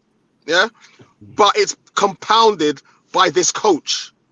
Yeah, he is so bad, so poor, and he's making average players look even worse. You see what I'm saying to you? Yeah, I mean, you look at United, and I know it's early days, but look at the difference that Carrick has made to that same group of players who are struggling under Amorim. Dorgu's playing left wing and he looks reborn, bro. He's playing out. Right, come on. He looks the thing that struck me about United yesterday and the game last week, they actually look. You can see a shape. You know what I mean? They look balanced, and I'm thinking, what has Carrick come in and done in 2 games? He's made Bruno not playing a double pivot. That's what he's done. Yeah. Exactly. You know what I'm saying? It was a formation issue with Man United. Yeah. But they look now. There's a shape to them. You know, you got bloody flipping Frankenstein Maguire flipping out. He's looking like a centre back again. You know what I'm saying to you? A half decent shot now for the World Cup all of a sudden. So but if you take Man United, but I know if you take Man United, but when Amorim came in, they were bad. But they wasn't actually as bad as people made out. They weren't losing many games. They just weren't playing great football. They were still an okay side.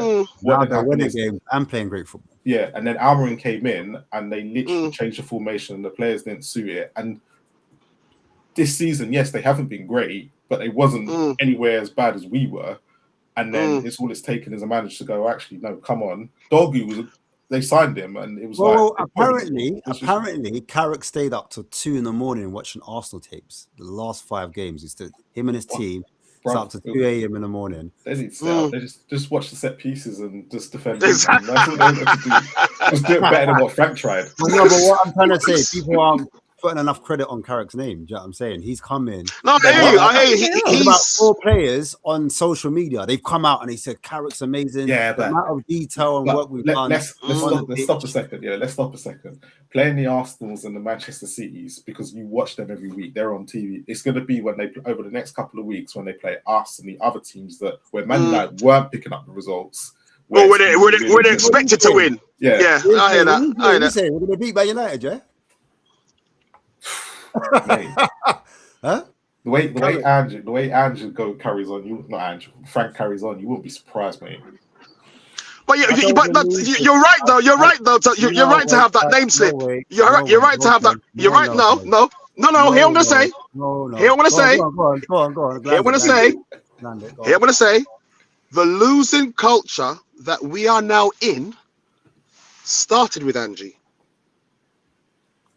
Yes or no? It did, yeah. He's not even wrong. He's not wrong. Yeah. The losing culture we are currently in, it started with Angie because he decided to bin the league and concentrate on the Europa. And I said at the time, see, I don't speak in hindsight. I said at the time that he is creating a very dangerous environment with the fans, but more importantly, the players, where it became acceptable to lose every week. The Prem, I started the Prem. We're saving ourselves for Europa. It's now carried on to this season, and Thomas Frank, God bless him, who's limited as a coach anyway, and he's landed at his doorstep, and he can't arrest the slide. But let's not get it twisted. Angie, the one that certain fans want to put on this pedestal because he wants a trophy, it started with him. Yeah, it started with him. Sorry, continue. I was gonna say, because I remember there was this whole narrative that when we played the underdog teams at the start of the season, we were going to do this. The only team we did this against was Man City. When we played Arsenal, we got whipped. When we played Chelsea, we got beat. Do you know what I'm saying? When we played Liverpool, we got beat. So I don't think all of a sudden, now that we're playing these big teams back to back next month, that anything's going to change or it's going to be any different. He Because ain't shagging. I I'm don't living in disagree. it now and looking at what's happening right now, I can't see us all of a sudden like Man City maybe, because that's what we do. Innit? Man City maybe. Manchester United, if they're What about Newcastle at home? No. I said that. You I say actually that. it's Maybe. a maybe on that. It's a possibility, but I was I'll take the draw arguing. now though. But the The only midfield reason gap why is I conceded on Newcastle was because it's a midweek game. Had it been a week space, because I thought like they were playing multiple games, meaning they were playing midweek, then a league game, and I see their performance would drop, especially when it was away from home. And they've had a different run to us. They've had a harder run, in my opinion, for Champions League. The intensity with that and a League Cup, because remember, they progress. They've had more games than us. They've had League Cup, they've had FA Cup, they're still in that. They've had Champions League and then the Premier League. So that's where I'm saying Newcastle dropping off a bit. Compared to us, we've been knocked out early. Do you understand? Apart from Champions League, that's the only cup we're still in. We don't really have that same excuse. but we play like we're tired though.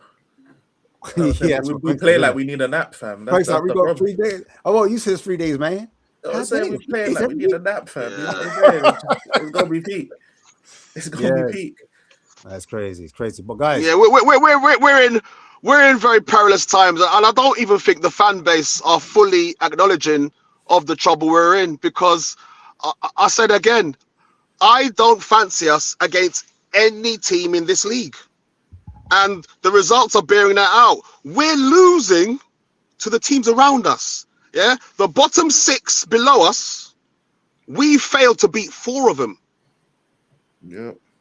So we face this February of horror, and then come March now, we could be right on the edge of the bottom 3. It's a possibility. With a manager. Palace in 1 week, though, haven't we? Have we? Yeah, we got Crystal Palace, but then we got Fulham. So like, No, is it the other way around? Fulham then Palace. yes, all right. So what? If we But again, can you say with any certainty we beat those teams? Crystal Palace, yeah. Not Fulham. Palace maybe, but not Fulham. Can we string a run together? That's what I want to know. Exactly. A run of what? We can't even string 3 passes together, Ash. Let alone a run, mate. This is what I'm strength. getting at. Do you know what I'm saying? So man, them are coming on the show saying man's overreacting. I'm like, boy, I can't really see us going on a run. I can't. I said, look, we could draw against Fulham or lose against them, and then beat Palace. And that's why it goes back to my original point that Thomas Frank should be relieved of his duties now, so that a caretaker or interim, whoever that may be, has the chance to come in and arrest, because it could get too late in the season when they make the change. I don't think the club have the contacts anymore. They went out the door illegally. Right, you know what? You might have to call Thursday. Call Thursday, shouldn't it? Call somebody. Anybody. Thursday, Mike Bassett, anybody. Call anybody. Anybody. Why? Listen, man, What is Pud? I got to go, cuz I got to wrap it. I got to finish. Yeah, no problem. No problem. What is Pud, fam? Man? I don't know what Pud is. I'm still outside, you get it. So, E. any final words? Yeah, any final words? Well, it's going to be a very bumpy ride as long as this manager is still in place. And I just, like I said, I just don't see anything positive to say at the moment. Performances, no? No. Like I said in the comment. I mean, you think we played well against Burnley? Real talk. The Bravka, isn't it? 9 shots saved? No, I don't know. Oh, man. No comment, brother. No comment, man. It's the best that we've played under Frank. And what a low bar! What a low bar that is, Marlon. What a low bar that is. That's where we're at. Because everyone's been moaning about the XG. I think the XG was the highest. Everyone's been moaning about shots on goal. We had the most shots on goal. Everyone's been moaning about other stuff. We had more possession. We just dominated the game and conceded 2 crap goals. I don't know if we dominated. I don't know if we dominated the game. I never sat there watching the game feeling totally relaxed that we're going to win the game. No, Even because when we won the lump. But I think that's nervousness because of if we were a good rich train of form and we played like that, I reckon you would have. But because of the way we've been playing, we're all going to feel like that. We're all going to feel like that at some point. And there was only that 10 minutes in the second half, especially when Burnley had scored. Because at the end of their goal came against the run of play. It was down to our mistake. And then the second goal was the 10-minute spell that Burnley had. But up until that moment, I actually sat there and I actually weren't looking at my phone. But that's another thing, though, Marlon. Because at the end of the day, when we do concede, we just crumble. Yeah, we don't have the capacity, because obviously the teams are low on confidence, isn't it? So we could be so-called dominating the game, but the minute the opposition equalise, we're in peril. Because I knew Burnley would get the next goal. That's what I'm saying to you. Yeah. So, but there was the case of when you actually look at the whole season as a whole, the actual game and everything behind it was probably the best we've actually played in a game. All right. Let me ask you then: Are you buying this nonsense from Frank about the last eight games or so? Then no. Thank you. Just need the clarification. I don't want Frank in the first place, but that performance on the weekend, I said Frank coached the winning. You know what Frank said afterwards though? He's like, it's the defense we need to sort out. Meaning that I feel like he's now gonna reduce the attacking football and focus on the defense. We're going to be more pragmatic. Yeah. But he's been doing that all season, though. And we're still good. Listen, Burnley, we had eight defensive-minded players against Burnley. 8. That's all he could pick, right? Apart from Mawadi, that's all he could pick. No, I think he could have put Tell instead of not that I rate Tell, but I think he could have put Tell instead of Spence. I wasn't really too mad about the lineup in there. I wasn't the lineup. I wasn't too mad about it. And they played well up until when they conceded that goal. No, I just feel like I don't know. I just thought we were a little bit light on the attacking options. Yeah, but it was the subs that he didn't make, especially when Burnley started to come into the game. That's when he should have thought about bringing on Tell, bringing on Scarlett, and doing. It was when the game was gone and he went, "Oh fuck, I've messed up here." And that's what he always does. Yeah, that's what he always does. But if we went 1-0 exactly. up, the lineup wasn't actually that bad. It was just the game state. I don't know. I just thought. I know maybe it just depends on the doggie's fitness, isn't it? But I thought your doggie's not fit, and again, he's another one. That's why we're going in for a left back. He's never going to be fit. He can never get a run of games. Doggy. He's done. He's like what's his name, Reece James, isn't it? His body's like fucking. But to be fair though, I think our whole squad is made of straw or glass. I don't know what it is. I mean, Kulusevski, these players, they go off with little knocks and you don't see them for a year. So I don't know, mate. I've given up with our players and injuries. On that note, thanks for everyone for being here. Yes. Thanks for inviting me. Thanks for inviting me. We're back next week. Make sure you tune in. But as always, come on, you Spurs. Peace out, fellas. Subscribe. Subscribe.